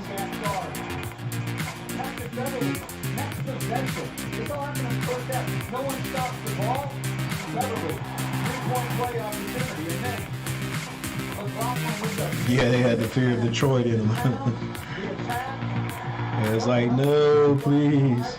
They're going to have to shore up that area of the floor and make sure they have to be beat with the jump shot, not the paint attacks. Edwards 4 of 5 from the free throw line, 21 points to lead all scorers.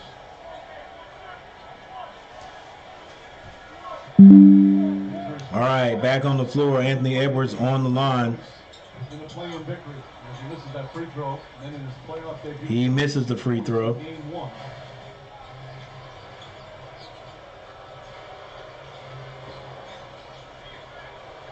Ja Morant gets that over to Bane. Bane back to Ja Morant. It is deflected by Beverly. To shoot for the Grizzlies. Beverly's done once again an excellent job on Ja Morant. He's had help. 53-61, 8:48 in the third. They get it to Jackson throws that one up, misses it. D'Angelo Russell with the rebound. Crossover dribble, gets that to Anthony Edwards. He skip passes it to Beverly. Beverly gets it to Karl Anthony Towns, and Karl Anthony Towns flips that one in, and he's fouled on the play. 10-point lead. I think it's the biggest lead that either team has had all night. Cuts into the paint area. Good delivery from Beverly. Gets the contact and the hoop. Ja Morant's being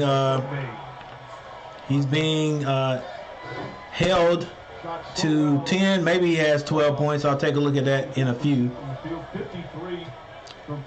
By a host, well, not really a host, Patrick Beverly, and sometimes Edwards guards him. So he has not been able to score.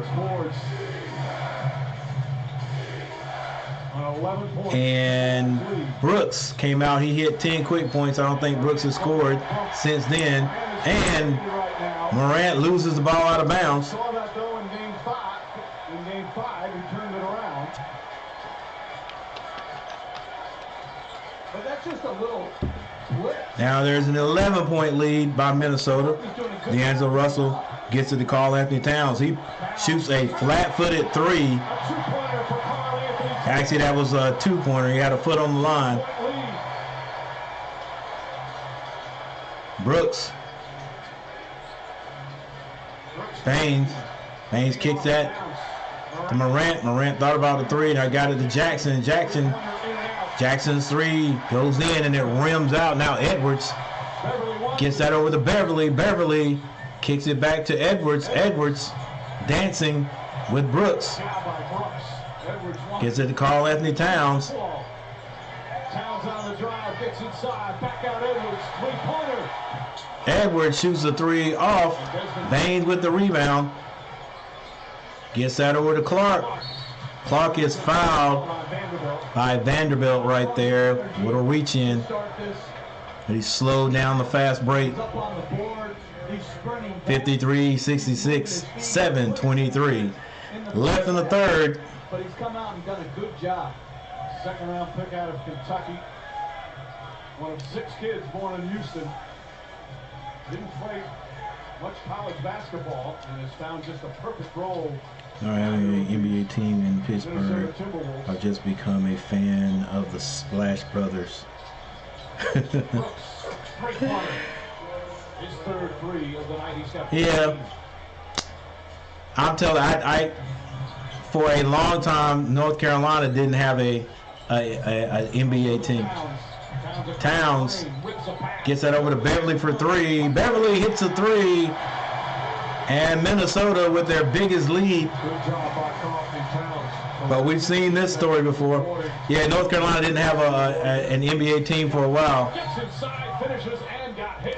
Ja Morant goes all the way to the basket, hits a layup, and he's fouled. I'm telling you, man, like, if he even gets touched, they call a foul. Let's see this. Let's see how. I mean, he got him. It was a foul.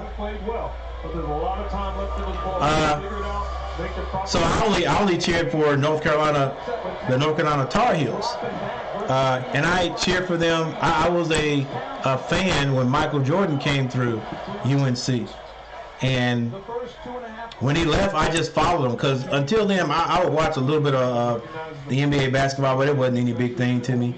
But when Michael came out, I started following him, so I started watching, every Bulls game I could watch, and they were on all the time, even before television got like it is now, where you can get NBA all season or whatever. They would show the Bulls all the time because of Michael Jordan. They were prime time whenever, even in North Carolina. It was just prime time. So, but I never called myself a Chicago Bulls fan. I was just a Michael Jordan fan. So I sort of understand these people who are like LaMelo Ball fans, but they're not Charlotte Hornet fans, But I never talk junk about the other players. You know what I'm saying? Like there's people There's people who watch Hornet games just to see what LaMelo Ball's going to do, but they can't stand. They put down all the other players. You know, like if Terry Rozier gets more plays called his way, they talk junk about Terry. Like Terry's no good, blah blah blah. So I can't stand people like that. I can't stand fans like that. But they're just fans of one guy, but they hate everybody else. I wanted to see the Bulls do good, but I wasn't really a Bulls fan. I have no Bulls paraphernalia. Back in the day when the black, red, and white was like, his Air Force Ones, I didn't get any of those. I don't have a Bulls anything. And this is the other one. And that's a foul on Terrence Jackson. But when the Charlotte Hornets got their team, I was like, hey, that's the home team. I gotta cheer for those guys. So that's why I'm a Charlotte Hornets fan right now. And it's ironic. Baines blocked from behind, but he got that away to Anderson. Brooks shoots it, and he finally hits one. Actually, he had 17 points. They had to fear not having an NBA team like this. The college basketball is a sore subject for Pitt. Yeah, they weren't a terrible. I mean, they weren't great this year in the ACC, but the ACC was supposed to be way down this year, so all the analysts say. That was good offense, though. The Warriors did such a great one-year rebuild. Yeah. And I guess you could call it a rebuild. I don't even call it a rebuild. Those guys were just injured. And so they had to, Anderson, slow motion all the way to the basket. So they had to, I wouldn't say rebuild. They had to wait till people got well. And I don't know if you call it retool, but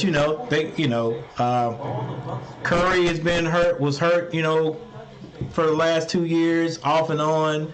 And we all know about the other Splash brother. I could never remember anybody's name. Draymond was out for a while, but they didn't have their quote unquote top three. I thought they made a good draft pick, because if the Hornets had had the second pick 2 years ago, they probably would have got the big kid, and he's been hurt. You don't even see him on the court. Period for Golden State. But I just think they had to wait for everybody to get well, and they did do a good job drafting or trading, whatever they did, to get Gary Payton's son. Those guys are just developing into good basketball players, and to have their boy back with Steph, to have the original Splash Brothers back with Draymond out there, and then have those young guys come off the bench and play like they are. Yeah, it's a good thing to see. It's good to have those guys back there, back in the West, being another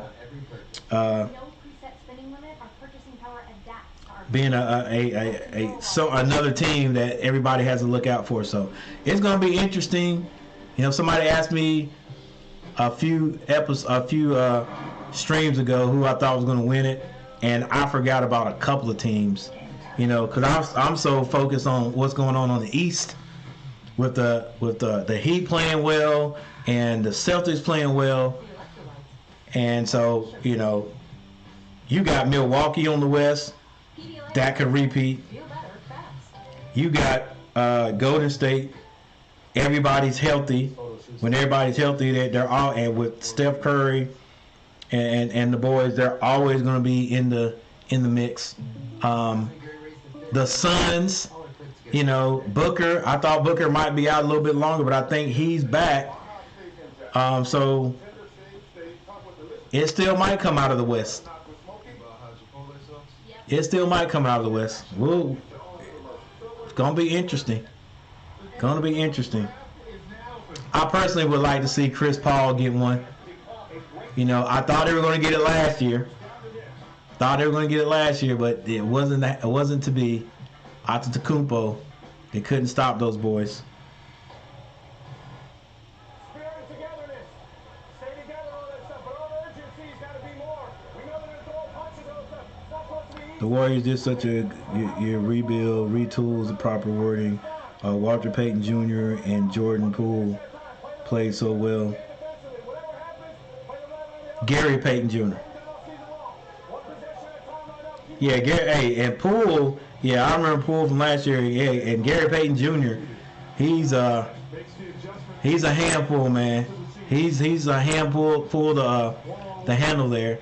His shot has improved, and you know he comes from a defense DNA, and not only defense DNA, but just hard nose, man. His dad wasn't the biggest guy, but he wouldn't back down from nobody. The glove. Edwards pulls up. He misses this time. Ja Morant with the rebound, 65-69. Brooks, wide open three. It's good. And ladies and gentlemen, Memphis has come all the way back. What was it? 13, 14-point lead. Once again, they've come back. This has got to be in the back of their minds, Minnesota.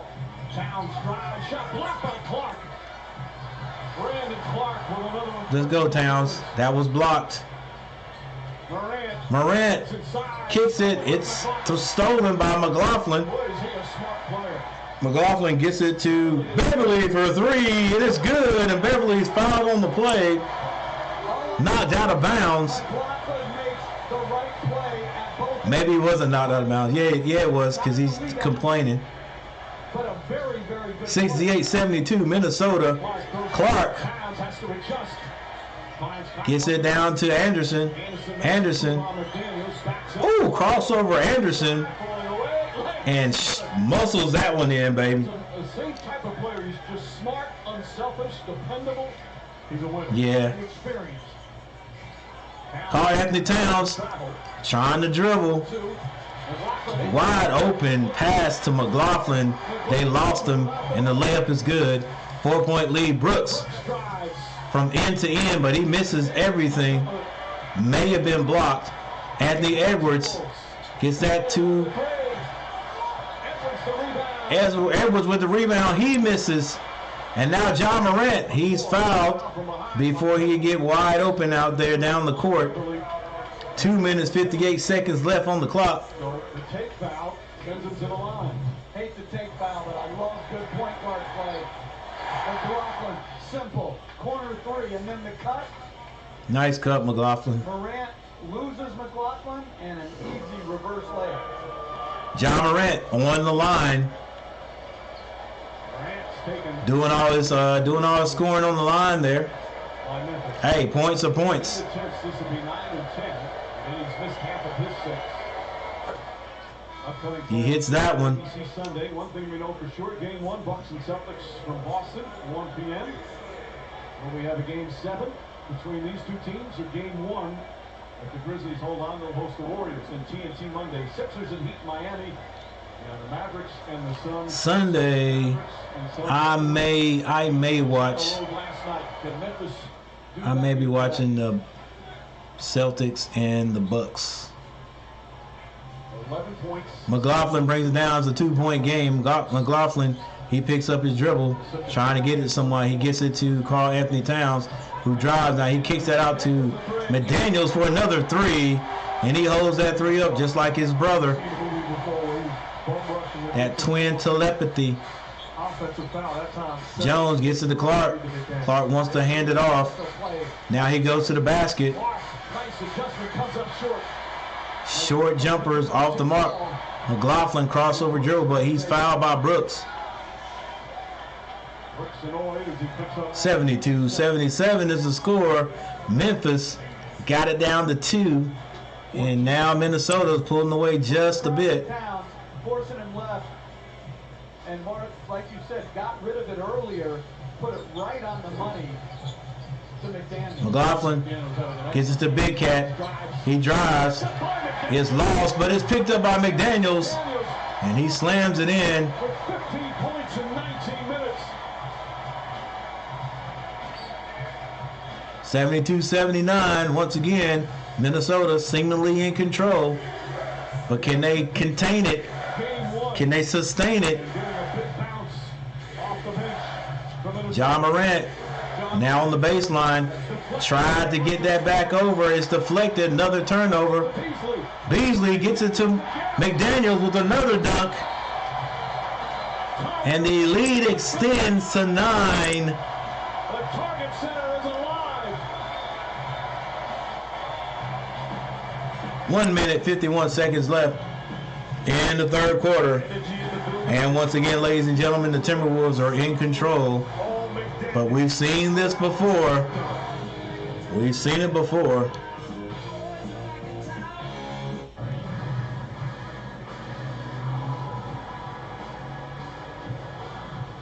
We have seen it before. Can they hang on to this one?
Bane's going to pick up his second. I'm looking at McDaniel, Mike, and a lot of times with these young players, it starts in the summer league. And he was absolutely outstanding in the summer league in Vegas. Gained confidence and propelled. Yeah, his brother played a lot.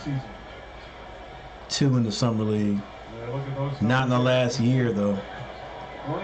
McLaughlin on the line for the Timberwolves. He hits the first one. Averaged 9 points, 4 boards. Late in the season, he hurt his ankle, missed a bunch of games down the stretch. Dang, he hurt his ankle too. His brother hurt his ankle and missed a lot of games. Wow. And his numbers telling his impact here tonight. McLaughlin hits 50% of his free throws right there. Now Tyus Jones comes out. He's on the right side behind the back dribble. Now he gets that over to Clark. Clark kicks that out to Jackson. Jackson drives, flicks that up with his left hand, misses it, and it is knocked out to the Timberwolves.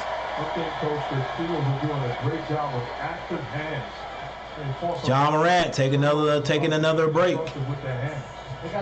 1 minute, 13 seconds left in the third quarter. Monroe with the ball, waiting to hand it off. He does get that to Edwards. Edwards drives. He goes strong, throws it off the glass. That one goes in. No foul call, but he got the 2 points. Now Jones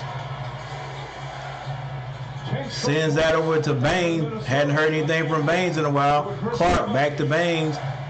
Baines splits the double team. Left hand layup off the mark, but it's rebounded by Clark. Clark is blocked. Excuse me, he is fouled on the play. Well, the future's awfully bright in Minnesota. One of the main reasons is Anthony Edwards. Look at this spectacular. It really is. They do look pretty good. My goodness, grown man move. And Jaren Jackson is a very good basket protector and shot blocker. How about Clark, though? What he's become last year, the Grizzlies lost to the First shot is good by Clark. games in the first round of the playoffs. Clark only played 2 of the 5 games. I wonder who's going to be a better NBA player, LaMelo Ball or Anthony Edwards. Anthony getting more experience right here in this playoff game. He's so healthy now. He just plays with so much energy. Still got to have a chip on the shoulder that he didn't get Rookie of the Year last year. McLaughlin gets it to Monroe. Monroe drives. He misses. Rebound. Rebound. New kid on the block. Number 46. 24 seconds left in the third quarter. Jones. They've got 10 seconds to shoot. Clark sets the screen. Jones gets rid of it to 46. Off. McLaughlin with the rebound. 9 seconds to shoot. They get it to Anthony Edwards. Anthony Edwards to the basket. Misses. It's good if it goes. And the quarter ends. The Minnesota Timberwolves have a 10-point lead over the Memphis Grizzlies going into the fourth quarter.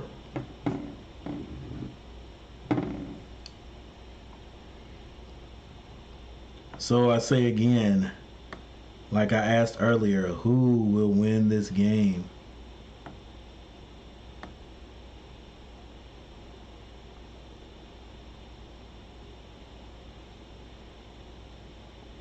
Because right now, it is not over.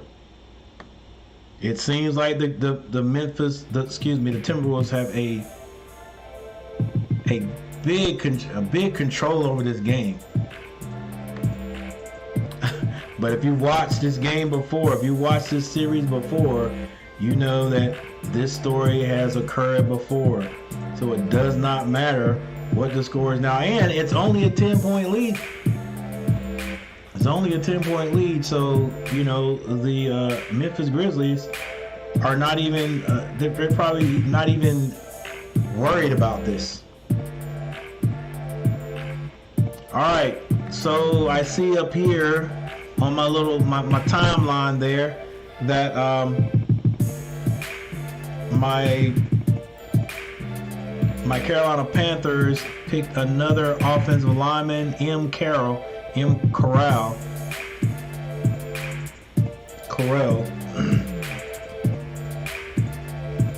from Ole Miss.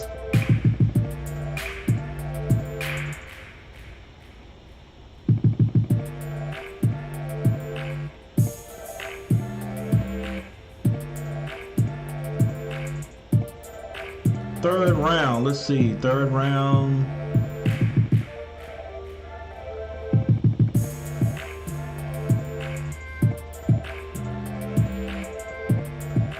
Let's see, any picks that are interesting. Hold up.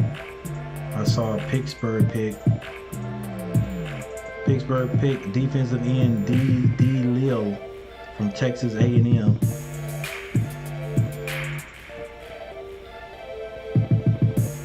In my Panthers, Denver on the clock right now. Evidently, they traded their pick to the Colts, and now the Colts are on the clock. Pick number 32 in the third round, 96 pick overall.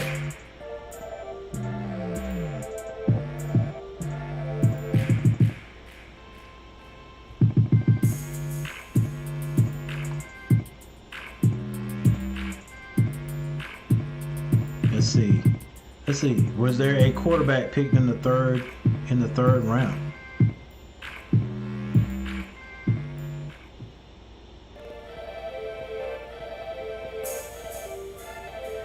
Yeah, quarterback D. Ritter from Cincinnati was picked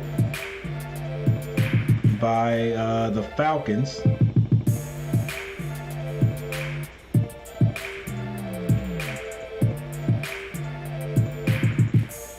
And M. Willis from Liberty went to the Titans.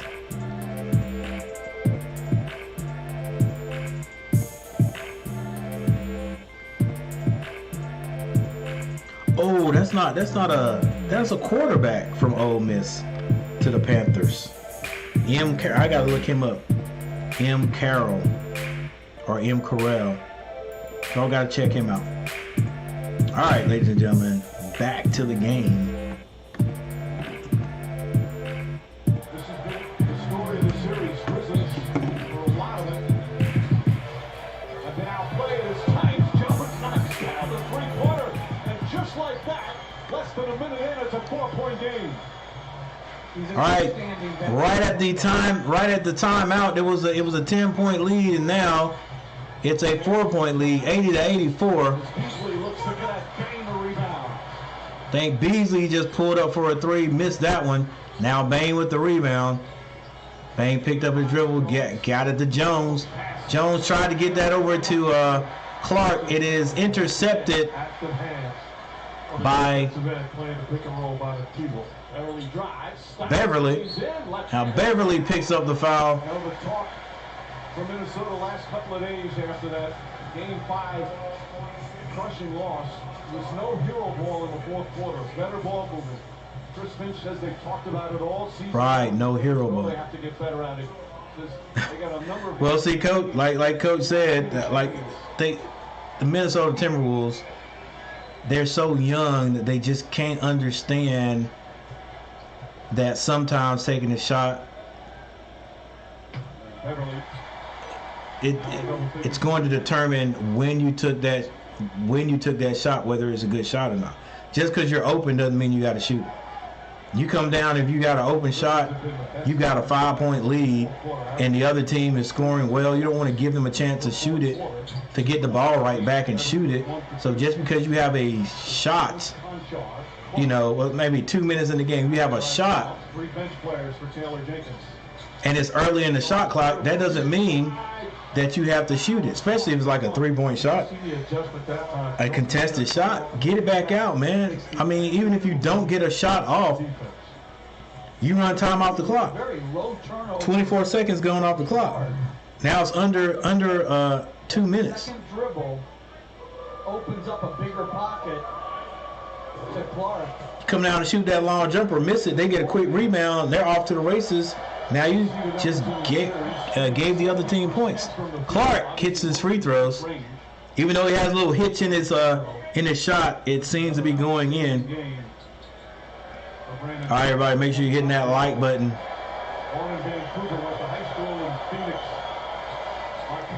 Clark hits both. He's been good from day one, but this year it's taken a nice step. And here in the playoffs, playing some of his best. McLaughlin. He goes all the way to the basket for the layup. That was on Jones.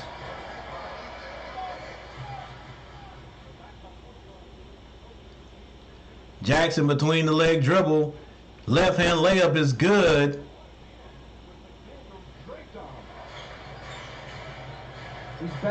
Now McLaughlin brings it down for the T-Wolves. Got it to Towns. Towns faked the 3-point basket.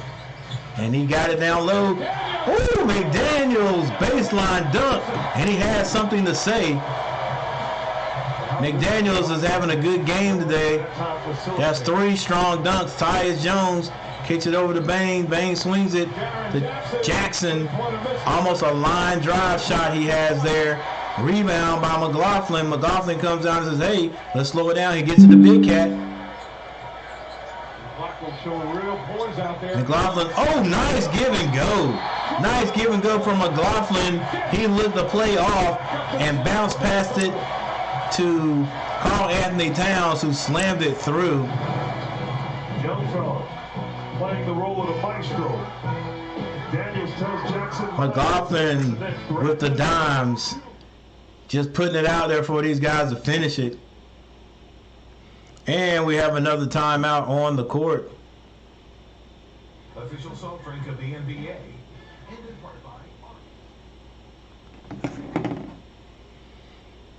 All right, I mean, the Timberwolves are doing what they're supposed to do. But once again, they've done this. They've done this all series. Can they maintain this and win this game?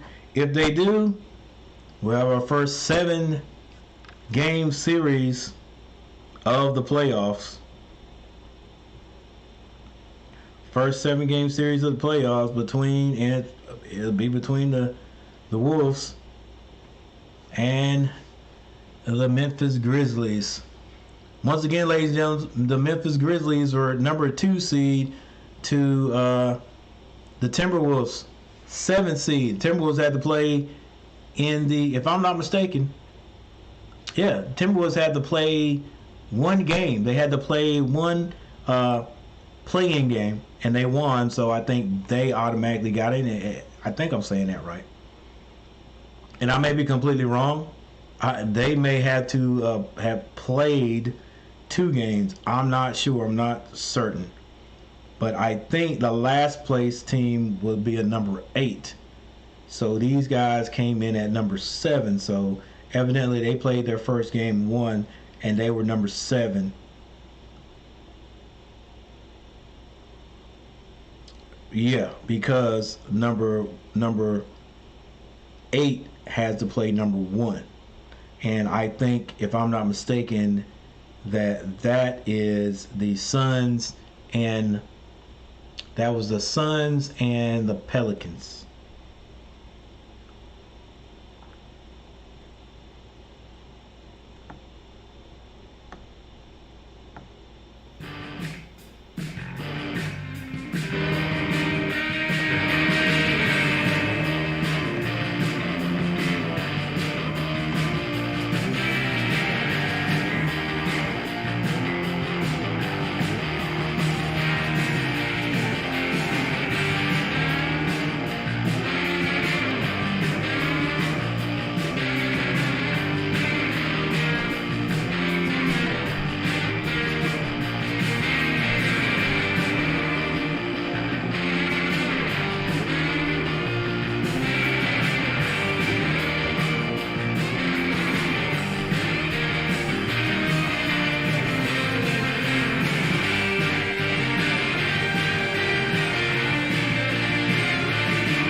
Tonight, 17 points, 9 boards overall. The house best friend McLaughlin did. He's been absolutely solid in his decision making and has put this team in position to potentially force a game 7. He's been Carl Anthony Towns goes to the line.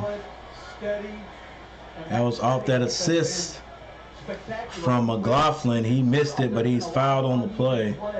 When it comes to decision making, basketball IQ off the charts. Carl Anthony Towns misses the first. They have struggled at the line tonight. Jordan McLaughlin He was one of the best point guards in the 7 points, senior year. 4 assists, 4 rebounds. Karl Anthony Towns with 17 points. He is carved out.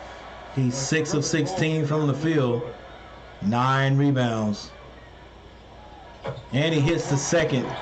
8:31 left in this game, ladies and gentlemen. Are you a Grizzly or a Timberwolf? 86-92. Ja Morant with the ball. Screen set by Jackson. He gets Jackson under the basket. Wide open. Nobody rolled with him. 88-92. Takes that extra second to eliminate the traffic where he can thread the needle and make the right read. Patrick Beverly with the ball. He gives it back to McLaughlin. McLaughlin shoots a 3. He's off. Rebound. Jackson. He gets that over to Ja Morant. Jackson, he's a tall character, but he plays smaller. Ja Morant behind the back gets that down to Jackson. Jackson is fouled by Beasley.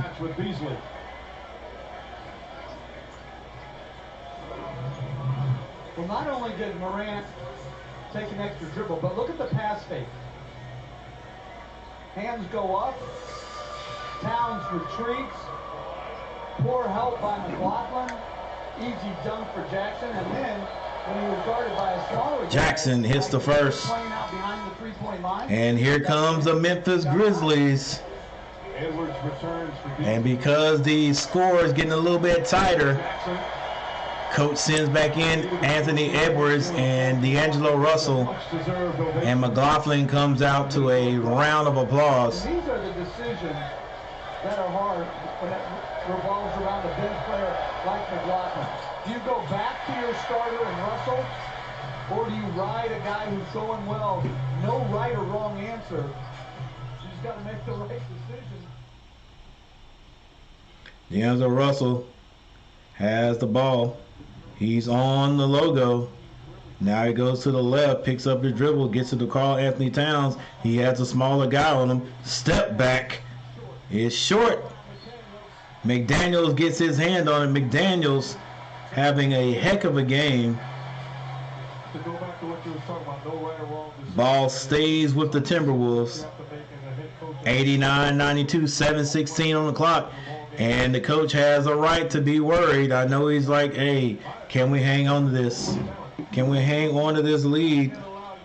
This team to go on vacation because you're going through the motions. D'Angelo Russell, play with the same McDaniel steps up and hits competitive spirit the first. and I'm fine with the result. McDaniels, a 20-point game.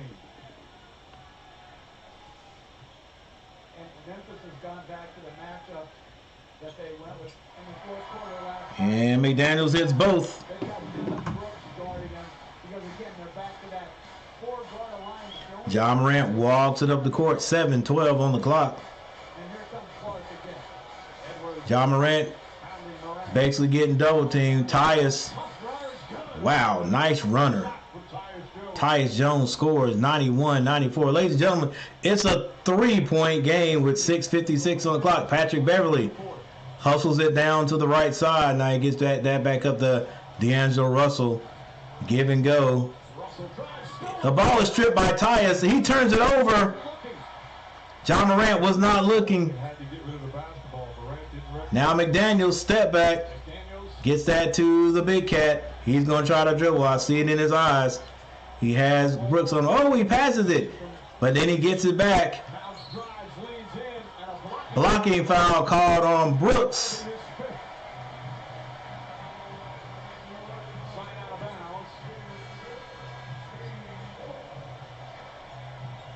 I don't know why he reminds me of Bridges, Miles Bridges. The right call, wasn't in position with his total body.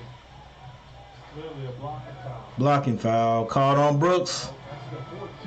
And that's a 14 foul, which means I think they'll take that out of bounds. 6 minutes and 26 seconds left in this game, ladies and gentlemen. It's a 3-point game. Timberwolves in the lead so far. Beer shouldn't taste like water. Is it time? It should taste like beer. Is it time for a Memphis Grizzly run?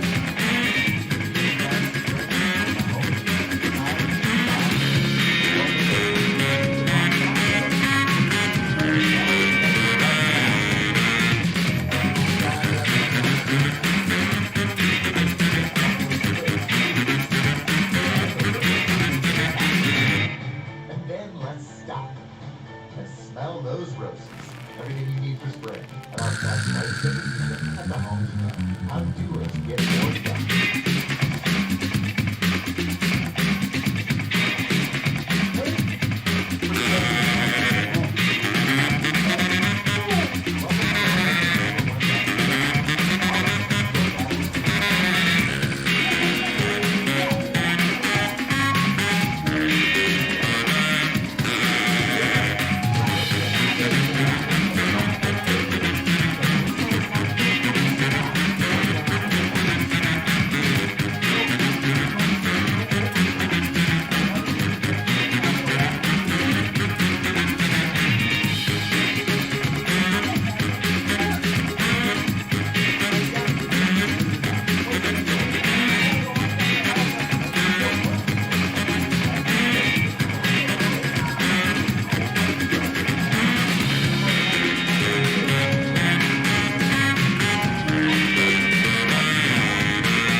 Here you go. Thanks, Sanquil.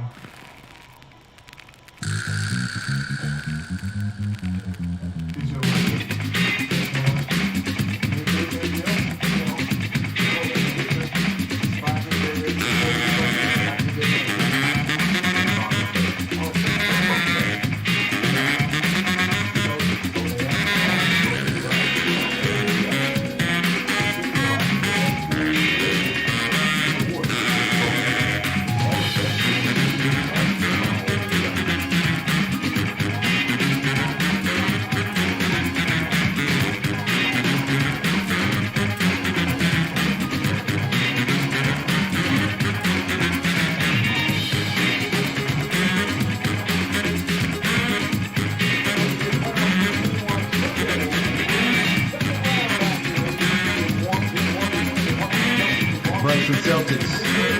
Then on Sunday, Game 7. You know,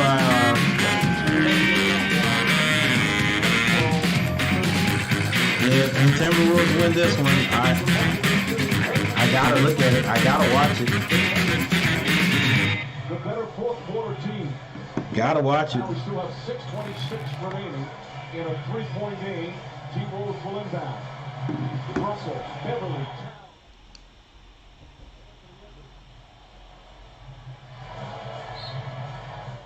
Edwards had 20 points in the first half, just 3 in the second half. Edward gets that one into to Russell. 6:22. Skip pass over to Beverly. Beverly loses it. Out of control. Here comes John Morant. Kicks that over to Brooks. Swings it to Bain. Baines is off. It is tipped. Brooks gets his hands on it. Bain shoots another three. It's good this time. That's why I'm saying they should run plays. Coach, if you don't make plays to Bain and let him get his feet square, it's all tied up, ladies and gentlemen. 5 minutes and 52 seconds on the clock. What is running through the mind of the T-Wolves right about now? Edwards pulls up. Ooh, nice shot, young man. Steps into a three, and now it's a three-point game once again. Steps in rhythm and knocks down a long ball. Baines is called for an offensive foul. That's going to be his second. Yep, sort of put that arm bar on him when he was driving.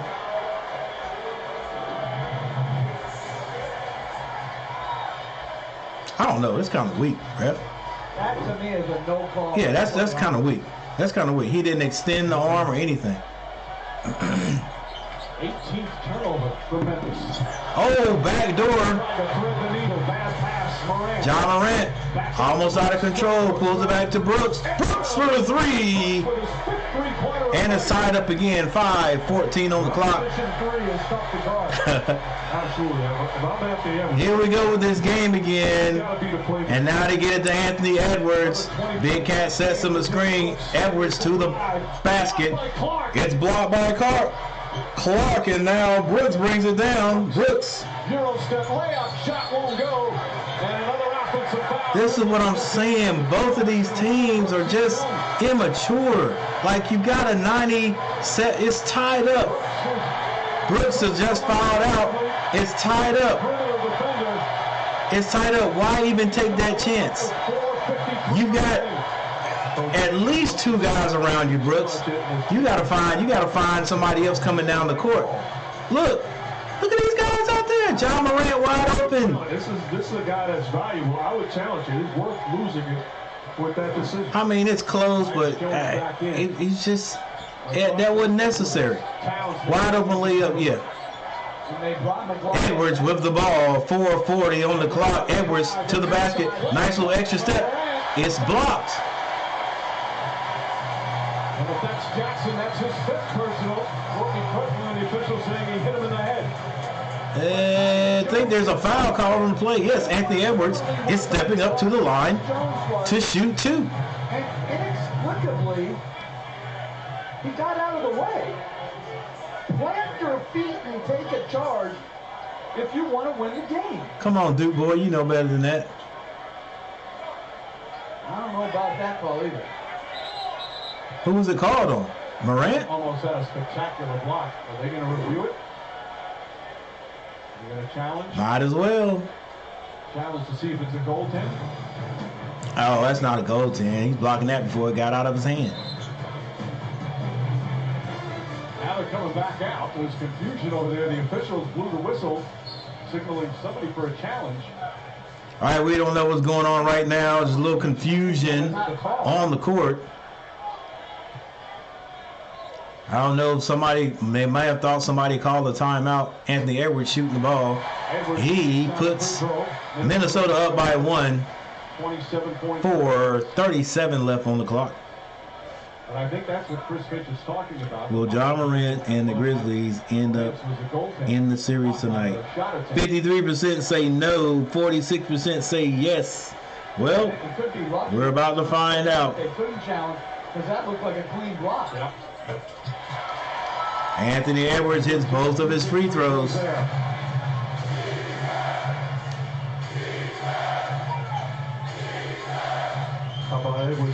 John Morant being guarded by Edwards. Screen set on both sides. They're not going to let John beat him.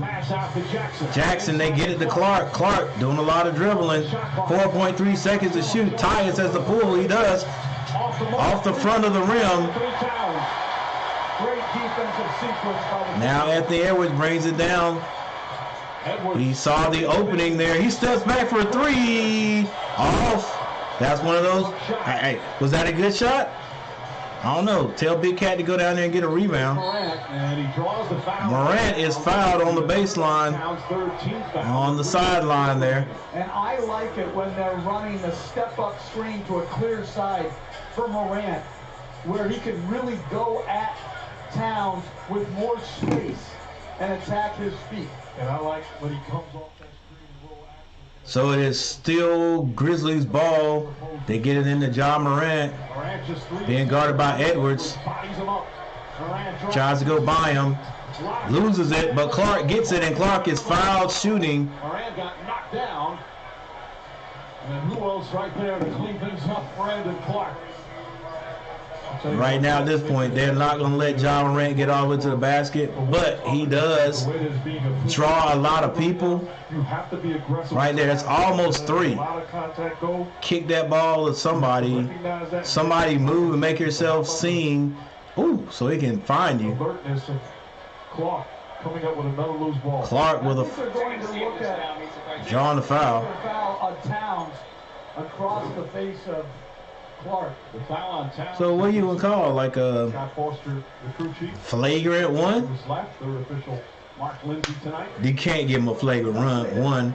That is going to be free throws and a technical foul.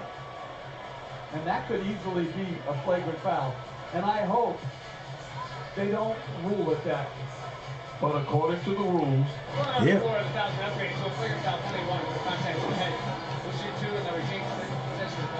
Wow. It really hangs. Wow. Because according to the rules, that's the way it should be. They don't get a technical foul, but they get 2 foul shots and the ball. It's not only the 2 free throws that Scott Foster said, but it's possession.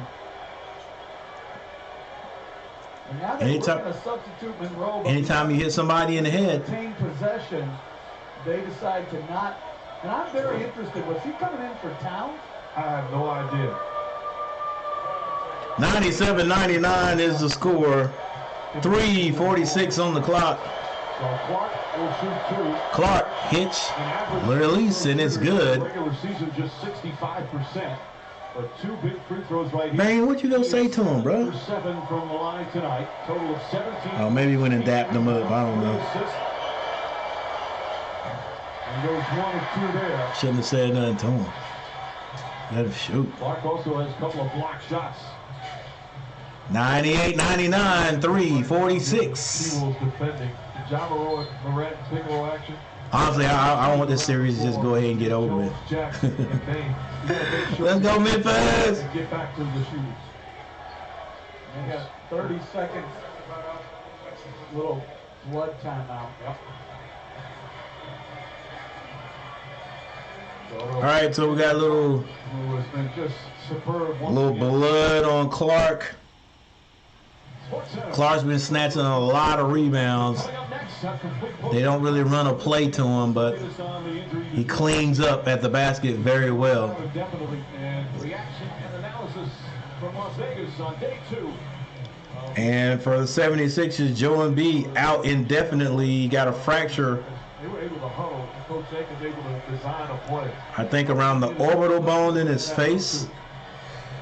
Took an elbow. I don't dispute that. You would be. Shoot, but you better put one of the masks on. 5 with 2 free throws and Get possession. busy. Bain and Morant. Bang hands that to Morant. Morant has the big cat on him, crossover, behind the back, spin. Why didn't he just shoot it the first time? He gets his own rebound, stays with it, misses, but Clark with the rebound again. He's blocked from behind, and Edwards comes out with it. And I think Timberwolves call a timeout. Coach is going to tell them, hey guys, listen, we have a 1-point lead. Still got to play hard, but don't be, don't be sloppy with the ball. Taking the challenge defensively, staying in the picture, and then pursuing the basketball. That's my Good block from behind. All right, another timeout on the floor. This one is almost academic. As bad as, well, not as bad, but some of these guys have just not been able to get off. Ooh, a marshmallow. A marshmallow. That's kind of look like it. I'm sure the game is Ooh, has live TV.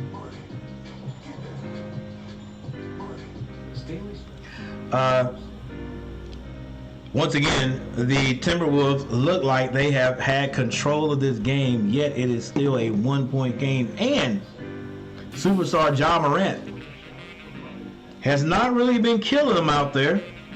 I mean, he has a quiet, 20 points? Maybe? What? Really? I thought they said he had 17 points. Who was that? Ja Morant has 11 points.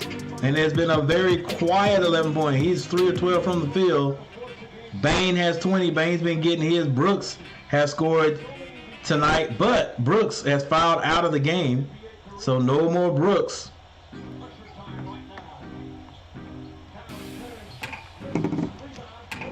Towns shoots. What was that? Was that a 3-point shot? Not sure.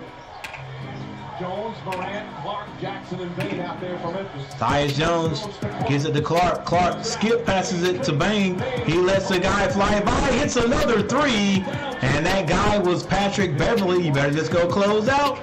Don't give a 3-point shooter a shot. And Memphis goes up by 2. Spin moves by Edwards, short. Ja Morant comes out of there at 2:48 mark.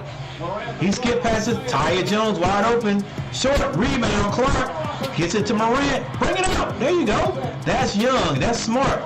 Jones takes another 3. Misses. Morant with another rebound. Bring it out and run some time off the clock. There you go. You guys have the lead. Morant drives. He lays this one in this time, though. His patented scoop shot. Scoop layup. Now Anthony Edwards has the ball. Is Anthony Edwards going to play team ball? Oh, my gosh. What kind? This is what I'm talking about. Carl Anthony Towns shoots a Steph Curry three-point shot off the mark. Now Memphis up 4, just takes their time, comes down. What are you going to do, John Morant? Drive and kick, baby. He takes a long shot. What are y'all doing, baby? Drive and dish. McCullough gets that to Beverly, back out to McCullough. Now Towns, he feels like he's got to shoot it. He kicks that. Oh, McDaniels hits yet another 3. It is a 1-point game. Still Memphis up by 1 with 1:31 seconds left on the clock.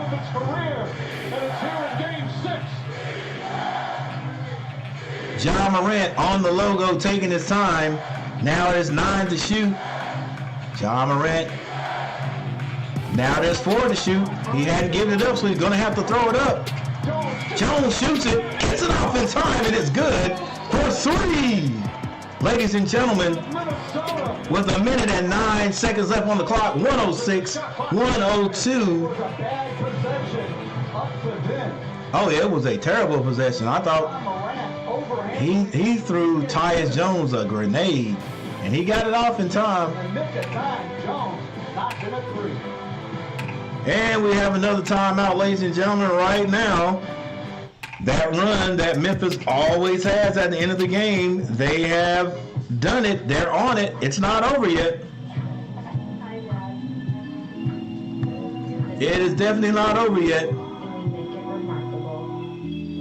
But we are now seeing again another patented or regular Memphis run to take the lead down in the closing stages of the game. Now, with a 4-point lead, can they close it? With a minute left on the clock, boy, I wish I could see what Charles Barkley is saying right now. I'm back. Why even shoot? Preston, I have no idea what. All I can do is blame it on. I can only blame it on inexperience. But come on, Karl Anthony Towns has been in the league long enough, man. And yeah, you may think you're a 3-point shooter, but look, do you want to win? Come on, bruh. And that 3-point shot he took was just so quick. The one I'm talking about. All right, they're back. We're back. Stepped in rhythm with extreme confidence and knocked down a dagger. All right, right now it looks like the Wolves have to score right here. Edwards hands it off to Big Cat. He gets back to Edwards. Edwards drives, kicks that to McLaughlin. McLaughlin, layup is good. Take it out, baby. A little bit of, I was going to say full court pressure, but it's not. Man-to-man, John Morant brings it down. 51 seconds on the clock. You got to move the ball, though, man. Just move it and get it back. Run the action. Give and go. John Morant keeping it. He gets it to Clark. Oh, Clark gets it down to Jackson. Jackson stuffs it through. 36.3 seconds left. 108, 104. Edwards bring it down. They're gonna take a quick shot. I'm telling you, quick shot. Beverly runs behind the 3-point line, steps to the side, shoots it, misses it, and it's deflected out of bounds. I thought they might have called a foul on Big Cat, but they didn't. On yet another turnaround, and Taylor Jenkins will call timeout. Memphis up by 4 with the ball when we return. 24.4 seconds left on the clock, ladies and gentlemen. Can the Grizzlies hang on and bring this one on home and end this series? Or will the Timberwolves win. This must win. And then go back to Memphis. You try to win the series. Down by 4. Threes ain't worth it. You need to stop either way. Yep.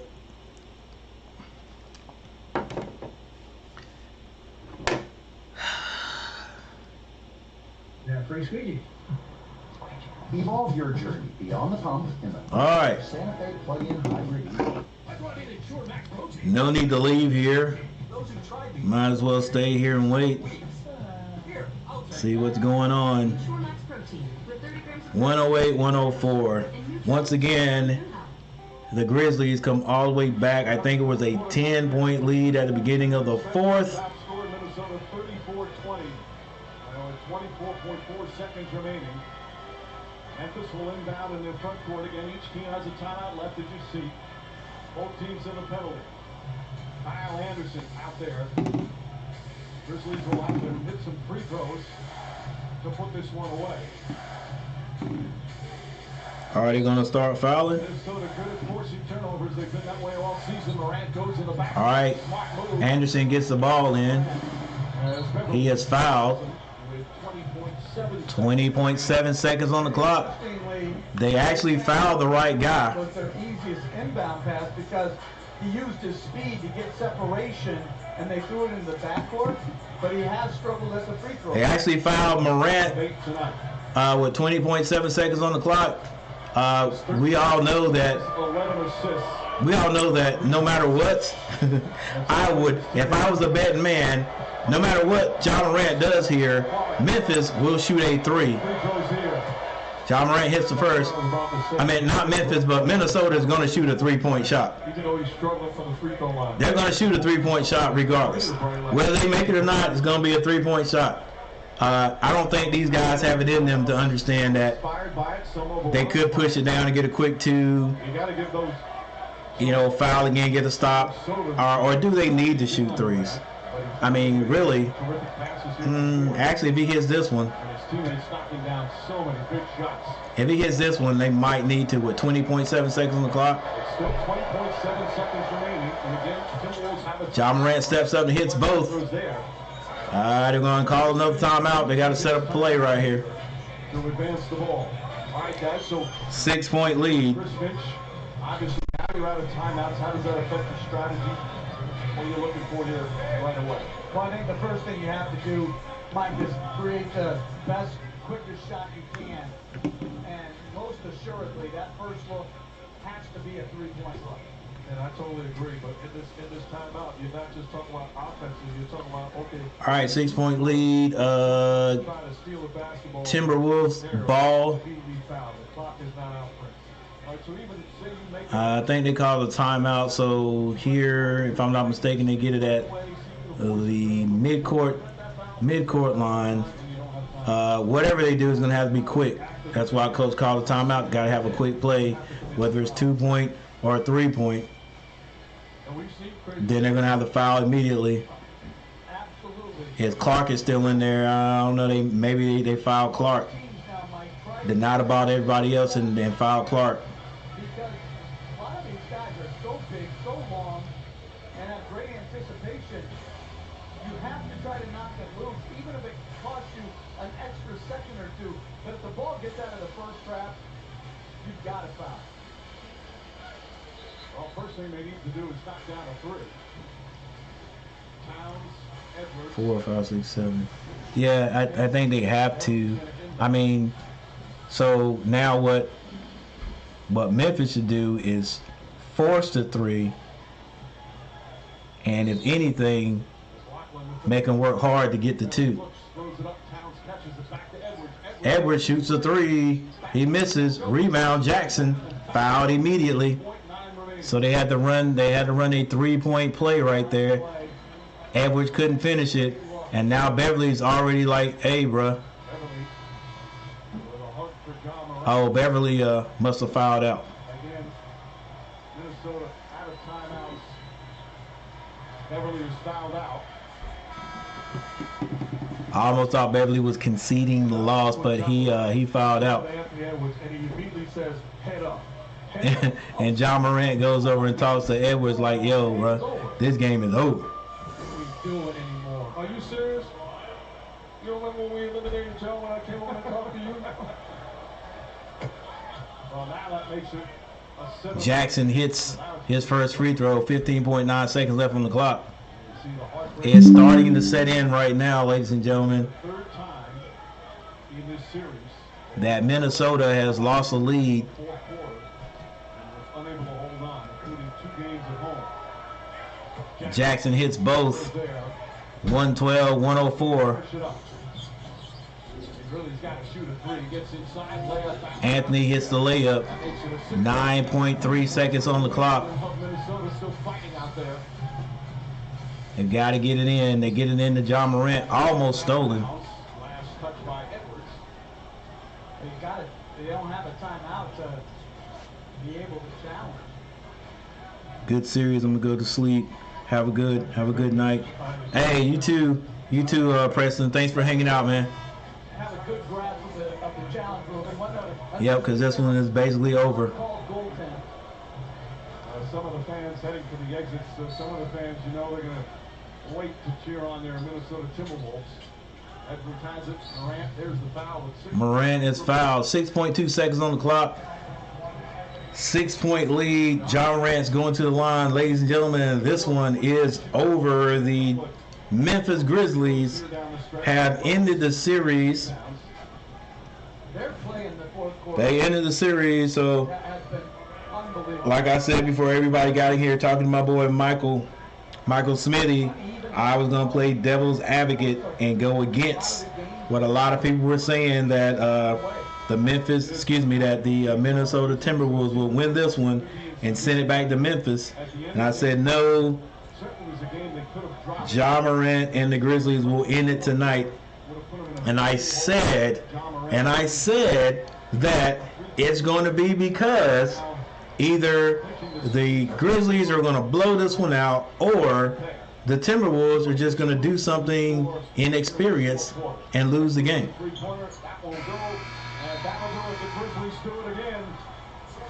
And when it got close, when it was crunch time, when it got down to it, there were some decisions that these guys made that just, to me, it just blew it for them.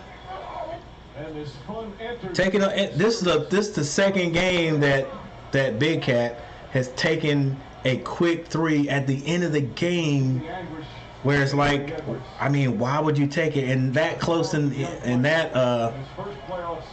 that soon in the shot clock? And I think he took 2 there at the end of the game. He took 1 that was from Steph Curry range. Biggest guy on the court shooting 3s like that. Come on, bro. Like, run a play, get your big tail down. I hadn't seen him post nobody up all series, and I'm sorry, that's just me. My big man has got to be able to post somebody up when I need a score. It don't have to be a 3 by my big man, because I can give that. I can get that shot for any of my guards. Why not have my big man post up? Post up, big man. Let me give me a strong 2 and get fouled on the play. That's how you get your 3s. I'll let you shoot a couple during the game, but don't think you got to be the guy to shoot the 3s, man. I don't want you shooting 3s like that. So they will not be a game 7. Yeah, John Morant's there. I hope he got a designated driver. Another one tonight. The second round will get underway this weekend. Morant now with the lead. Back up, Dad. Dang, what are you doing? You dance. We have watched you speak with your dad. Yeah, you promised me you wanted to hit the gritty when you won it. The gritty. The emotions of winning this first series as a franchise. Like, back up, Dad. Get off my neck. Big time for us, man. Super excited. We got it done. It was ugly, but you know we battled through, battled back, got the win. 4 wins to advance to the next round. But we got to be better next round. We can't come out playing how we did. You know, this series right here. You were down double digits heading into the fourth quarter and once again found a way to come back. What is it about this team that allows you to find that resilience? Well, there it is, ladies and gentlemen. Thanks for watching, guys. Most of you guys are gone. Hey, those who showed up, thank you. Those who are still watching, you know, not in the chat, appreciate it. If you have not hit that like button, hit that like button before you leave. Coach Gary is about to be out of here. Well, I can take a look at some of the stats. Let's see if we can do that real quick. Like, get out of here, like screen. All right. Here we go. Box scores. Let's just take a look at the high scores for each team. So for the Grizzlies, high score, two guys, 23 points. That will be Brooks and Bain. Brooks fouled out earlier. He did play 32 minutes. And then Jackson had 18 points. All right, for the Timberwolves, Anthony Edwards had 30 points, and following him, Jalen McDaniels had an excellent job shooting 3-point shots. Well, actually, he had an excellent game, 24 points. He was 8 of 9 from the field, 5 or 6 from the 3-point line. All right, so with that said, team stats, field goal percentage. The Grizzlies ended up shooting basically 0.8% better than the Timberwolves, 46%, where the Timberwolves shot 45.2%.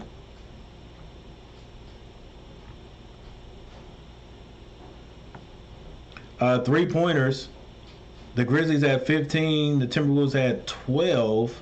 45% for the Grizzlies, 38.7% for the Timberwolves. There's your free throw shooting, 79% for the Grizzlies, 19-24, and for the Timberwolves, 18-26, 69.2%. Got to shoot better than that.